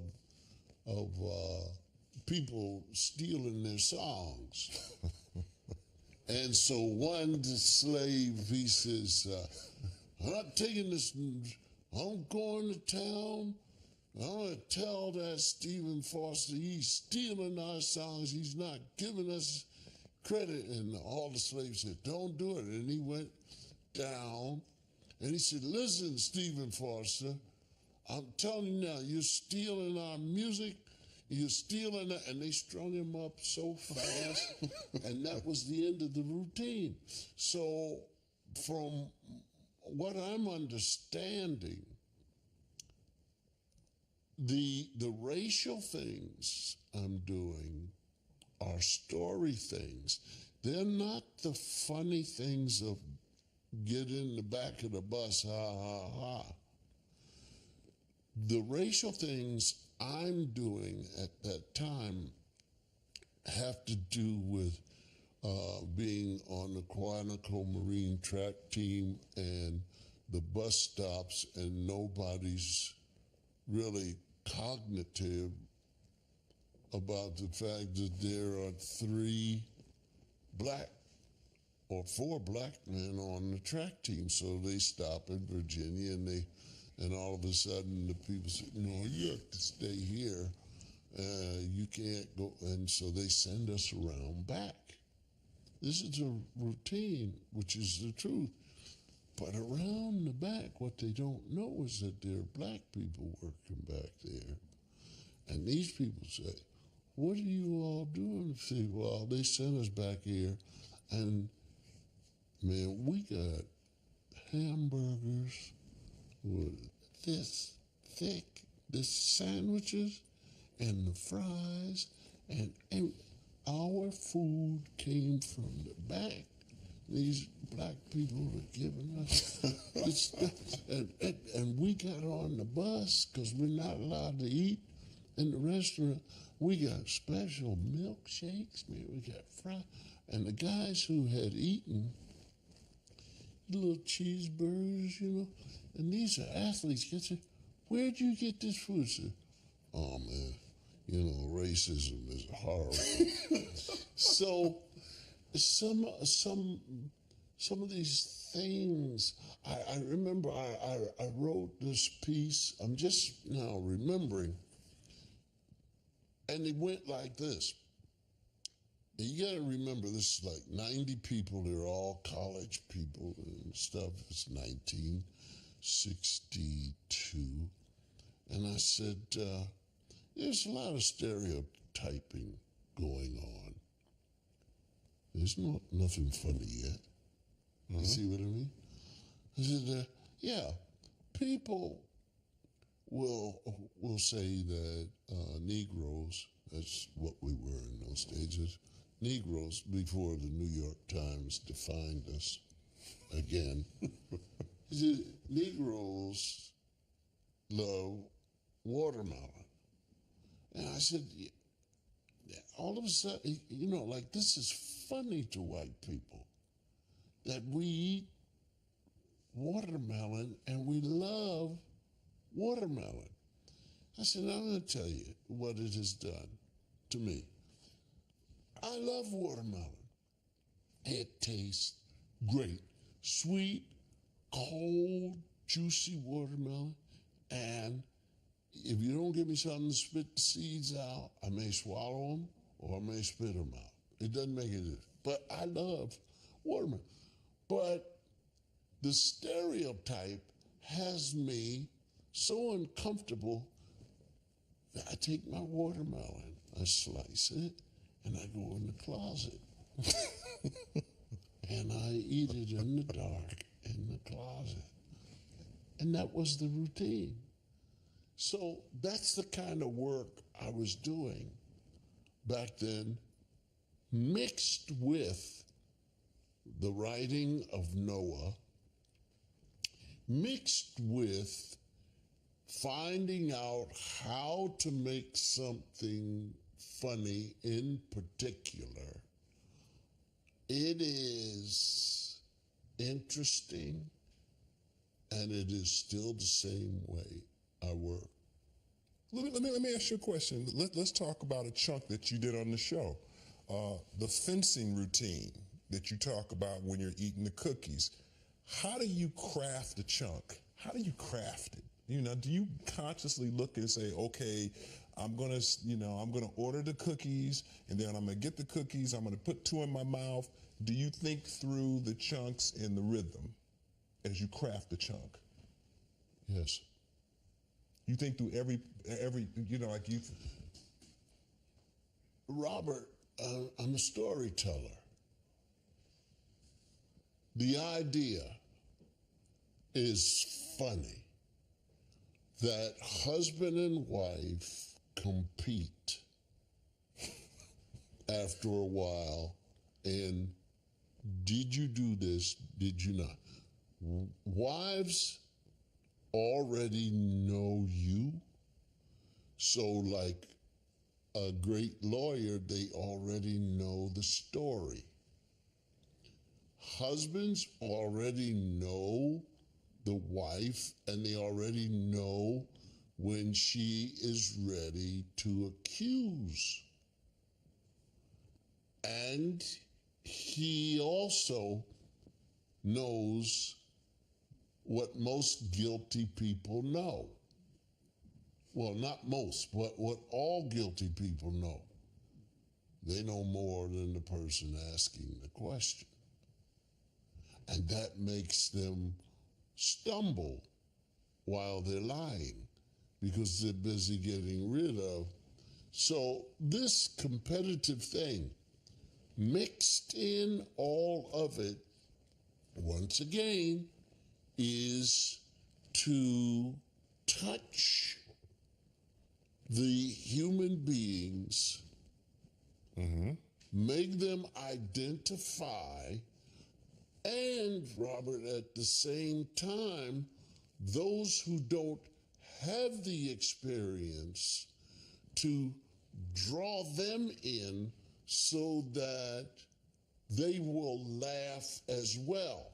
Maybe not with the same smile as the people who know the experience and are feeling the experience because they live it, but to put laughter in those who are innocent bystanders, so to speak, because people may not have a cookie thing. They may not have sitting in a restaurant dueling with the wife, but they also know that if you're married long enough, there's that competitive thing. Well, let me ask you a question. You're out there without a net, and you are crafting a routine in front of an audience. Is it you trusting your instincts, or do you just go into what's the term that you use? You just go into your head. I mean, how do you look at it? Do you know what I'm saying? Because you went full out with the fencing, but you had never done it before. No, but as any comedian would, there's a way that you play, because look, here's what I'm doing. I'm thinking all the time. And I'm thinking, I mean, athletes do the same thing. You come down the court, you got the ball, you pick up the whole thing of where everybody is. You see people cutting, and you also know the play, you know what you're going to do, and bam, all of a sudden, you either shoot, you pass, or you do, and you cut, you go about. So with the audience, it's the same thing. Only there's a feeling, don't go there, then come back under here, okay, try that, but it also has to do with, as Milton Berle used to say, and he loved to do that to people, what's the most important thing about comedy? Timing, you know, he would do that to him. When you see Bill Cosby himself, where the tie, the knot is this big, that's the only thing I want to fix. There's a thing that is probably one of the most important pieces, because people repeat it to me and they start singing, "Dad is great, he gives us joy." I ad-libbed that whole thing. Are you serious? What is wrong with you? You never used to talk. I ad-libbed it because look, the audience is with me, and when an audience is honest and I get the feel, as we all do, whether you're an actor or a singer, you get the feel, and you don't have to pump them up. That's what I like about what I do. I don't have to tell them these are the jokes, folks. Come on, come on. I do it with feeling, and then I say, do I want to do this? Do I want to do that? I'm always thinking. I'm always moving pieces around. I'm always listening. And then I can also, as you say without a net. No, I've got a net. I've got a net because the net is, I feel this is funny. And you trust your instincts that this, wherever you go, you can take an audience there if you believe it. I mean, one of the things, even my first time coming out, planting my feet with Alan Sherman introducing me the first time on The Tonight Show. First time. I'm only in the business maybe about 7 months. Wow. And I had planned to do Noah. Well, when I went out for rehearsal, I said to the director, I'll be right here, and I don't think there's anything else that I'm going to do that's a surprise for anything. And in those days, comics weren't jumping all around. Maybe Charlie Callis. But, so I'm behind the curtain, and I'm starting to get nervous, and it's my first time, and just wondering if I'm going to do well, and et cetera, and Alan Sherman starts talking about this new kid and so forth and so on, and they open the curtain, and I think Snooki and Clark Terry were the only two black fellas, and in the orchestra. And I walked out, and I think I may have asked for "Straight No Chaser" by Thelonious Monk as my theme song. Was it? This is before Dick. Dick Gregory was just coming on the scene. No, Dick was big. Dick was making about $5,000 a week. He did Jack Parr. Is that was part of it? Dick was doing everything, man. And, Dick was working the Basin Street East, $5,000 a week. Mr. Kelly, I mean, that was a huge price, man. I mean, the only people you have over that is like Earl Gardner and Ella Fitzgerald and Frank Sinatra, Sammy Davis Jr. Wow. So I walk out and I look, and and the audience is there, and I look at them. I'm supposed to do Noah.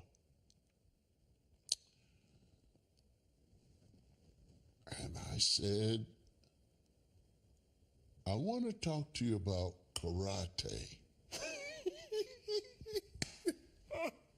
And the people laughed. And that took the chill off.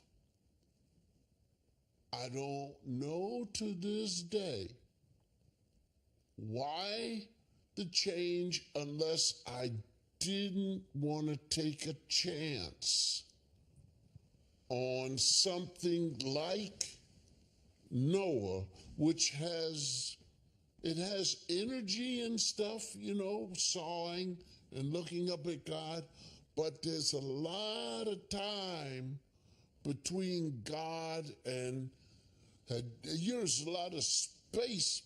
And with karate, I can move and do things.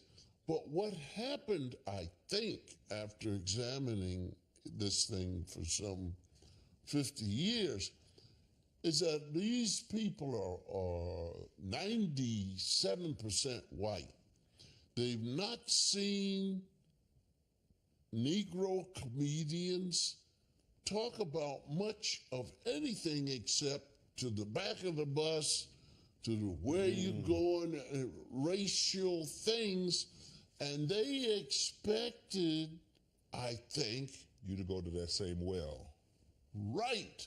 And when I said karate, they just released. And I did the karate and it was, it was a big hit. Did they freak out at the Tonight Show because you're not on script? Like he's not doing what we. They never bothered me. They never bothered me. Because, I just had a feeling that I couldn't do anything super fast, so the camera would, like that. So I've always had this instinct. Is that what, as a comedian, is it really about trusting your instinct all the time as a comedian? Like you love jazz. So is there something connected to jazz about the fluidity of it? You know what I'm saying? You can go with all the instincts you want, but if your instincts are pushing you in the wrong direction, you really have to understand feeling. There is a connection with the performer, every performer, and the audience. Singers, I don't know how they get it because there's so much of the band behind them, and they're out front, and then there's an ending, ta-da, and people are listening to their songs and doing something that comedians really would rather not have the audience do, and that is singing along with you. Right. Or doing your punchline before you get there. But it is hope and telling something, and I will tell you that in my 51 years, I have had some great answers from the audience, unsolicited. When the 747s first came out, they were landing in Las Vegas, and I guess I had something that was a funny idea. And I think it was about the fact that it cost some $63 million, but could not back up. That you had to get a $3,500 truck to come and pull the 63. And a woman, she was loud enough for me to hear her. She said, "And it doesn't have a horn." And I repeated that, and it was a great laugh. In the shows that we did, you have a rhythm with the audience, and you know how to move that audience any way. Talk about that. How do you do that? How do you? It has to do with the storytelling. For instance, when I open the bottle to put this cologne, Bernadette, yes, into the bath water, I said to the people, that this was a bottle of, and they jumped me. Old Spice. The first time I ever did the routine, they jumped me. I didn't even know they were going to jump me. I said there was a bottle of it, and they went, Old Spice. And I said, no, I told you it's got flags and boats. And I said, canoe.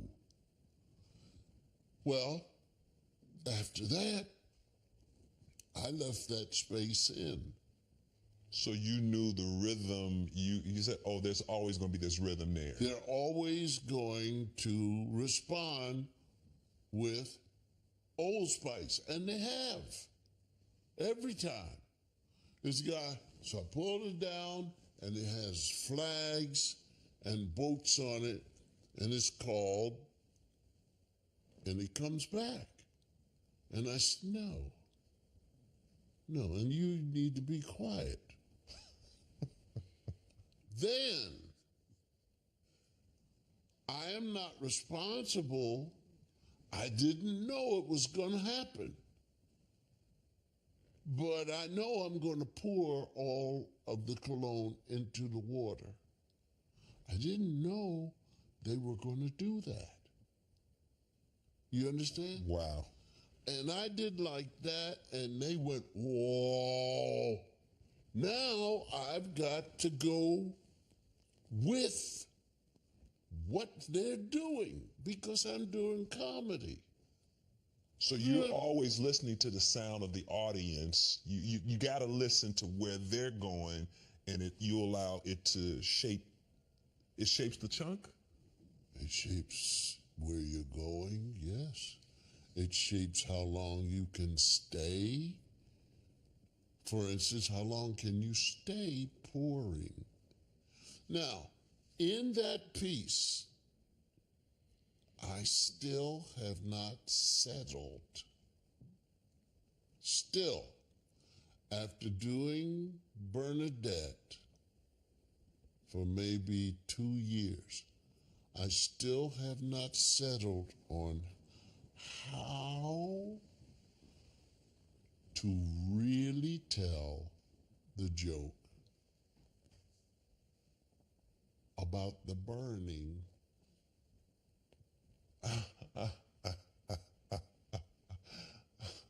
Because there is a good line there. And I did it once, and I didn't feel natural with it. And I think the reason why I don't really do it is because it does go, the word is jock rash. And with a piece like that, and I think this is about as Cosby as it can be, to make up my mind, do I need the laugh from jock rash, or should I just play it? And so I went to Athlete's Feet. Let me ask you, in terms of tone of material, in terms of language, you've never crossed that line. Do you ever get an inkling to go, I may want to cross it a little bit because you always keep it tasteful and funny, but you never cross that line? Does it ever enter your brain? Leave out tasteful. There are times when I've had moments. See, you don't have to use profanity to be in bad taste. You remember, I think if you have children, they all take you through some kind of bad taste jokes. And they don't have profanity in them. And they don't have the exposure of sexual parts. Just bad taste. And if I do it, I may be trying something and know that this is in bad taste. And I may do it. It's when it comes back to me that a person will write a letter and they sound very honestly disappointed that I did or said, and I will examine it. So you really do take, you know, whatever letters or comments come in, emails, Twitter, and think about if somebody says, hey, that joke did this to me. I remember I was in Greenwich Village, and after the show, this is the one I did from 8 to 4 in the morning, and a bunch of us, and I was the only black one, would get together. We go back and sit in the coffee house, and this is when I was doing the Christopher Columbus and Stephen Foster and eating the watermelon, and then interspersing some very funny things that had just, you know, connection. And there's one white boy, he appeared to be very jealous of something, because I had lines around the block, and he said something that was very untrue, but it still registered with me. And he said, you know, if you turn white tomorrow, you wouldn't have any material. Well, for me, that was a challenge of my intelligence. Wow. I mean, but it's the same thing as when people come up to somebody and you got an A, and they wanted to, well, you know, the reason why you got that is affirmative action. You know, right, instead of just, you're just funny. They don't. You know, some of them are just jealous. I took George Carlin's routine.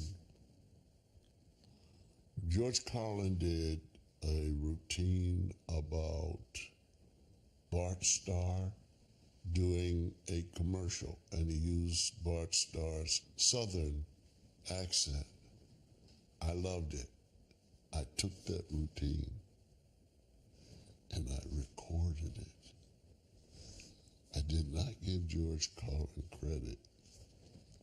The routine on the album became very, very popular, and it was called Little Tiny Hairs. And that was the line that I put to, and instead of whatever it was that Bart Starr was doing, I had my guy doing a razor commercial. I want to ask you a question about Lenny Bruce, and when Lenny Bruce started to change and use, you know, different language on stage, was that a game changer for comedy? Did it change it? Yes, but Lenny fell to something else. I mean, first of all, Lenny was what they called hip. So Lenny would take on these social, political events. He had a thing that was very, very funny for me, and it was called How to Make Your Colored Friends Comfortable at a Party.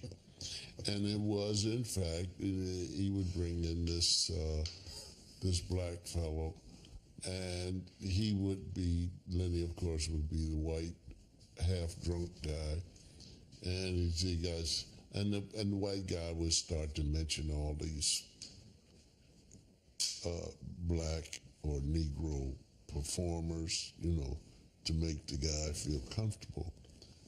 And I turned it around in Greenwich Village. I never recorded it, but I said to my audience, Lenny Bruce has this routine. I said, but you know, I've seen it work at all black parties, and you have one white guy there. And I said, black people introduce this guy, and they start, doing things to make him prove, that this is the hippest, this brother, you know what I mean? And they start talking about food and can he dance and do all of that. So, and it was very, very funny. But Lenny forgot or didn't care that the laughter was the important thing. And so he stayed.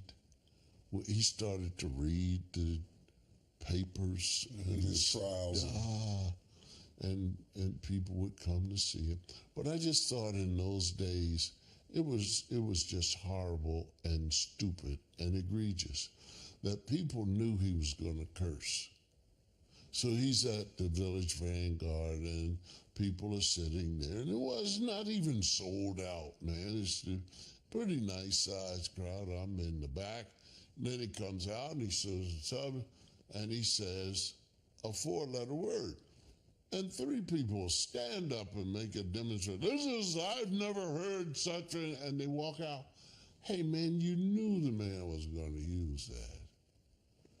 And then, of course, taking him out and putting him in the van and all of that. Let me ask a question about your drive. What drives you? Why do you like in your 70s, you're still doing hundreds of dates every year. What drives you? The fun of coming out, looking at them. First of all, at the age of 75, 76, July 12th, that these people, husband and wife, children, boyfriend, girlfriend, they are there, and I'm putting across what I have to serve to them. And they are enjoying it. And I blend with them, and I just feel, my wife is always saying to me, well, did you get a standing ovation? I never paid attention. I never paid attention. I go around the back of the chair, I pull the thing up, and I get the water or I take the mic off, whatever, and I walk out. I know the lights are up and the music is playing. So if I think of something and it's funny, my wife is an anthropologist in terms of listening to me. She wants to know where I'm going with this.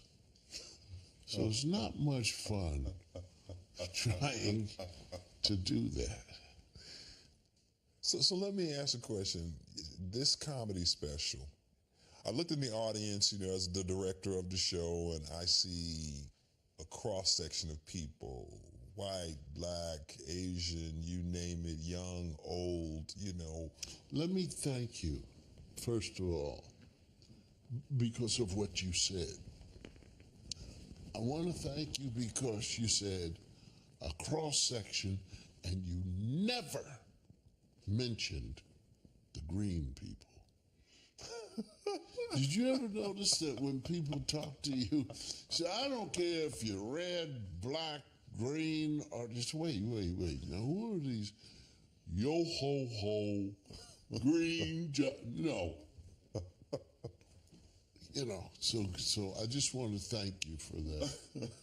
Go No, ahead, the cross section. But the cross section, I mean, everybody's laughing, young, old, you name it. What is it? How do you look at your comedy? The same way Jerry Lewis performed in his movies. And you got mom, dad, the kids, and the same way Buster Keaton performs in silence. It's the form of the storytelling. But here's my final question. What is the legacy of Bill Cosby? When it's all said and done, what is the legacy? What do you think? What have you been on this planet doing all these years? What is it? What's the legacy? It's a difficult thing. I don't think. It's a friend of mine. His name is Bunky Rhodes.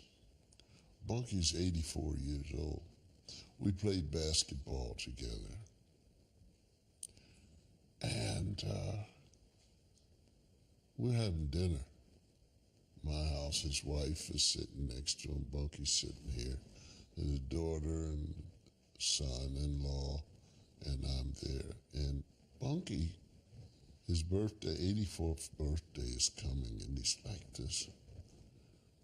And he keeps saying, man, I have had a great life. Now, after about the 15th time saying this, I said, Bunky, will you please shut up? About having a good life. And he said, but I have had a good life. I said, yeah, Bunky, but just leave it alone. It was a great. He said, but I may go any minute. And his wife said, but he never does. So I did, legacy, what's on your tombstone? I don't think so, man. All I know is right now,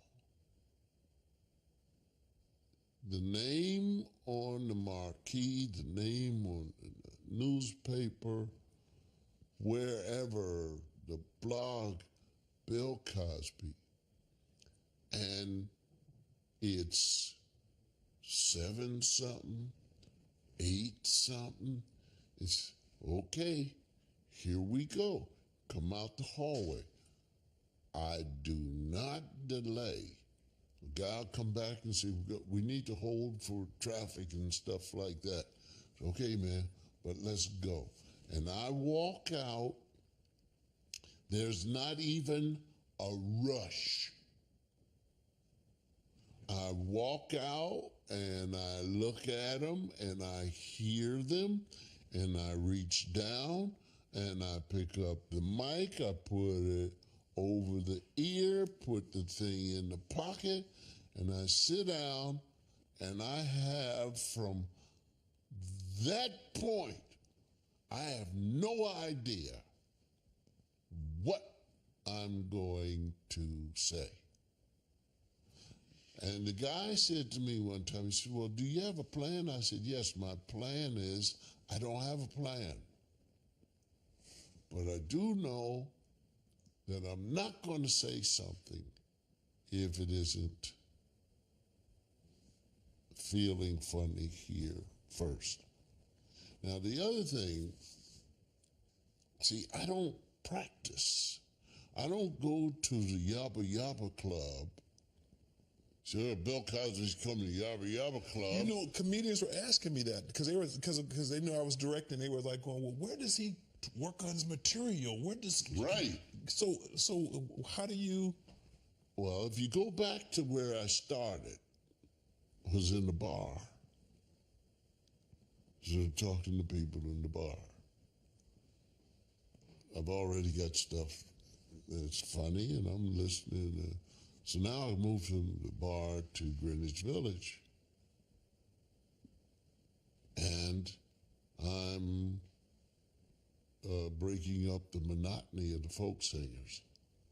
So I come out and I do things, but I always know that I'm not going to try anything out.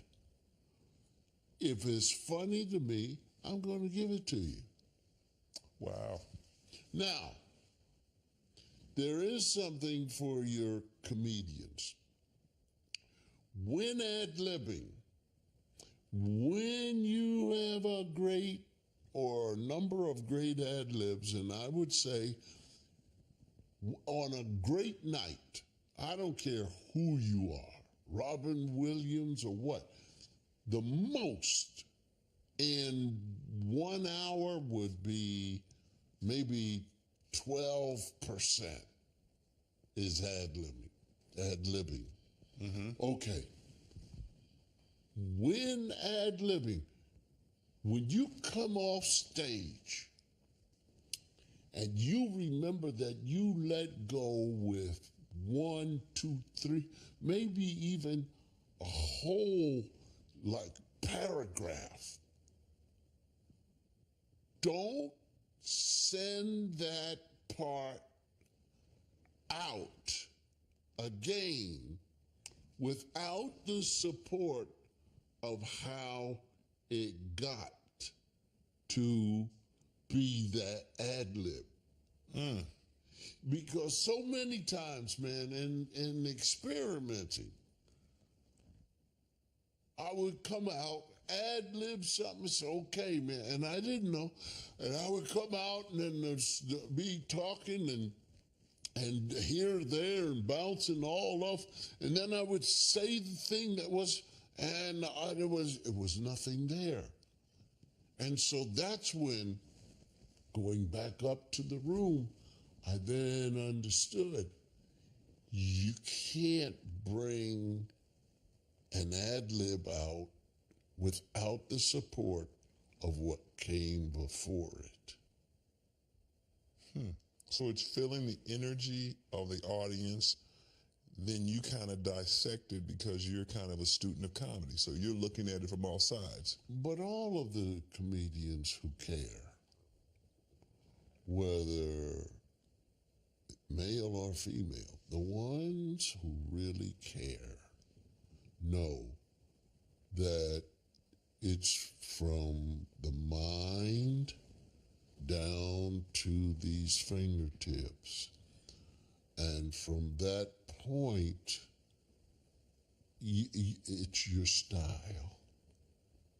See, my style comes from watching, sitting in a Chinese restaurant by myself, getting ready to go to the cellar bar to work as a bartender, and looking across the restaurant and seeing a table of 9 people laughing hard, and the fellow telling the whole thing didn't sound like a professional. What he was a friend. And he was telling something, and the women were laughing so hard they put napkins up to their faces like this. So I don't know what that is, but then somebody would repeat, and then you did this. Yeah, then it was. And I said, there's the style I want to go with my writing. Identification and a style that I care. Last but not least, inculcated professional education.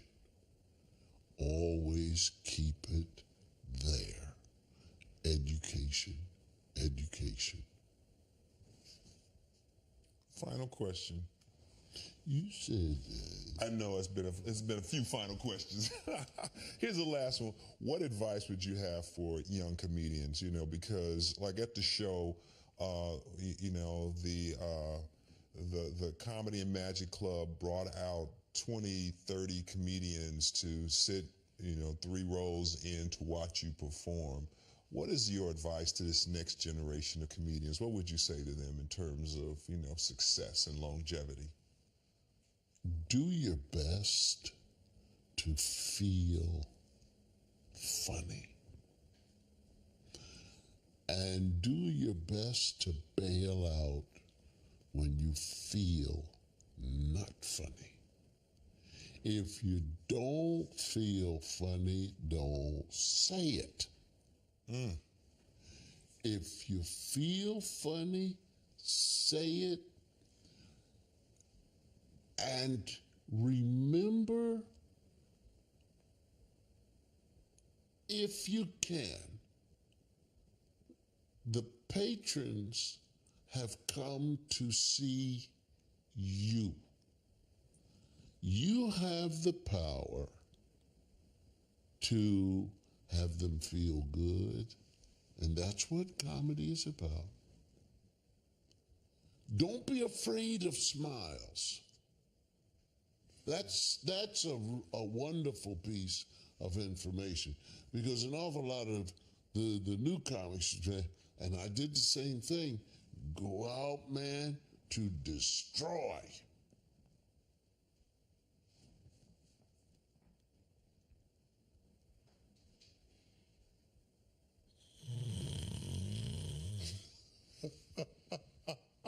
This is Robert Townsend signing off. Thanks for buying the DVD and checking out the show. Again, Sitting with the Legend. Thank you for all the advice, Mr. Bill Cosby. This is a special of my comedy. So I really wanted to meld into this thing. This thing has a strength to it. It does, right? It can be what is coming out of as you guys work together and feel. And that makes the excitement. Let's put it in the movie.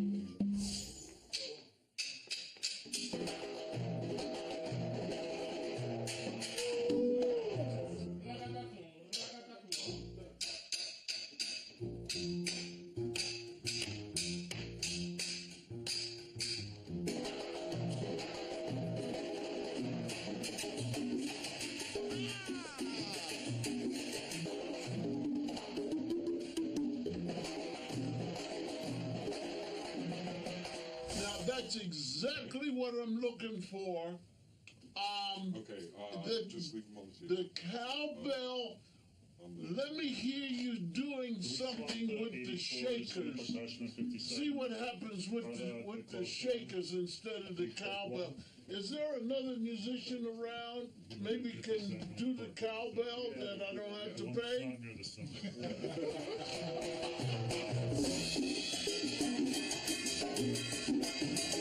I think we can roll on this. There we go. Yeah.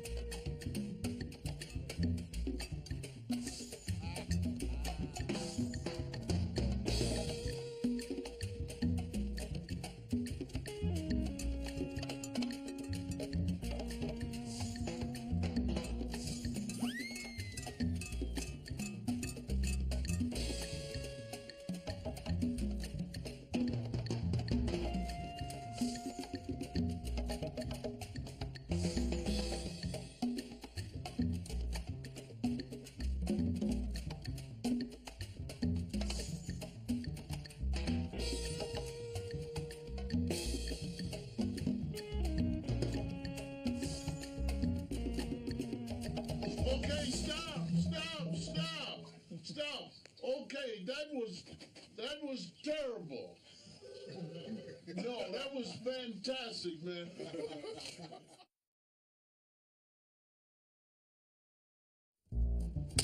Hi, this is Robert Townsend. We're going behind the scenes with Bill Cosby. Hi, I'm Jeremy Assumption. And I'm Jacqueline Lair. Hi, I'm Dina Becker. Hi, I'm Chelsea Morgan. And we're students at the Cal State Northridge Film Production Option. We are here today shooting the the behind-the-scenes footage for Bill Cosby's Comedy Central special, Far From Finished. Take a look at what we shot. Thank you. Why do you keep laughing? 24 years ago, I produced the behind the scenes for Bill Cosby's film Ghost Dad. So tonight is special in that my students now are running all the behind the scenes for the comedy special. Mr. Cosby, it's this great commitment to education. Education coupled with on-the-job experience. So the experience the students are getting tonight, working on a professional production, it doesn't get any better than this. Mr. Bill Cosby, the man, the legend, the Mr. Raw Talent himself. What more can you say about this iconic guy in television history? Mr. Cosby and I have been friends for many years. He's been a guiding light, because he believes in education, he believes in helping, he believes in students and the next generation. I love the fact that Bill Cosby is so passionate about education. Students benefit so much from their experience in school and outside of school. Today we are taking this experience and putting our hands on and in the film entertainment industry and getting so much out of that. And the fact that Bill Cosby is letting us participate in such a way is really, really powerful and impactful. Knowledge is power, and that's a message that he lives, he breathes, and he preaches. It's really great to have all these students here because a lot of times you get to hear about the theory and think about it in a classroom. And then when you get the chance to come and put it into practice and see all the different elements that go into it and be a part of that, it kind of brings it all alive and makes it exciting. My group is actually shooting the B-roll footage. Few behind the scenes, capturing different things from the crew setting up to everyone getting prepared for Mr. Cosby's performance later on. What makes this experience so valuable to me is that I get to take textbook information and classroom information and lectures and turn it into real life practicality and experience. So on show day, we go through a brief rehearsal with Mr. Cosby on stage. It's like working with a 12-year-old kid. He just makes you laugh. He's a lot of fun. He's just genuine. And he's been in the business such a long time, and he still has a big, beautiful heart. I was actually surprised because we're all, filming him on stage, rehearsing, and then he said, I want to meet all of these students. And we're like, absolutely. He had us each individually shake his hand and tell him what we were interested in and inspired him. What? To meet Bill Cosby, let me tell you, that was such an amazing opportunity because not only is he just an icon, this gentleman is a legend. I grew up watching his show. He was kind and endearing and funny, very genuine, and it was inspiring as a student. I don't know, it was a really great moment and something that I'll definitely remember.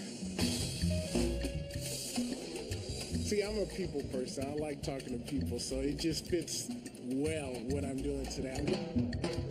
I'm going to be interviewing people. So I ask questions regarding what impact Bill Cosby has made on you. I've learned a lot from him. He's always very positive and has some kind of moral in his story. Just to be around the man. He's a legend, a living legend. Bill Cosby has the gift of making people happy. Bill Cosby, we love you. We love you. Thank you for giving me many years of laughter. Thank you, Bill. It's showtime, and this is the real deal. And I must applaud Mr. Bill Cosby for allowing all of our students to be a part of this production. Today was an awesome experience. It was really an honor. It was fabulous. It was great. It was a chance to meet an icon and a legend. Mr. Cosby understands the importance of education, not only to know your skill better but even to just learn how to work with each other. He brought us together with laughter, and I think is the best thing to bring people together. Just a phenomenal person. He is the most genuine person I think you could ever meet in this industry. In this business called show, it's rare when you have, true heroes that, walk the walk, talk the talk. And I think on stage, off stage, he is a class act. His life has just been nothing but giving to everyone. Ladies and gentlemen. This has been a CSUN production.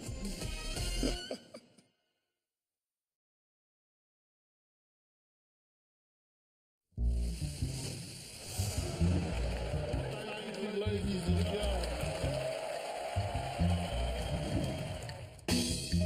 Just absolutely wonderful.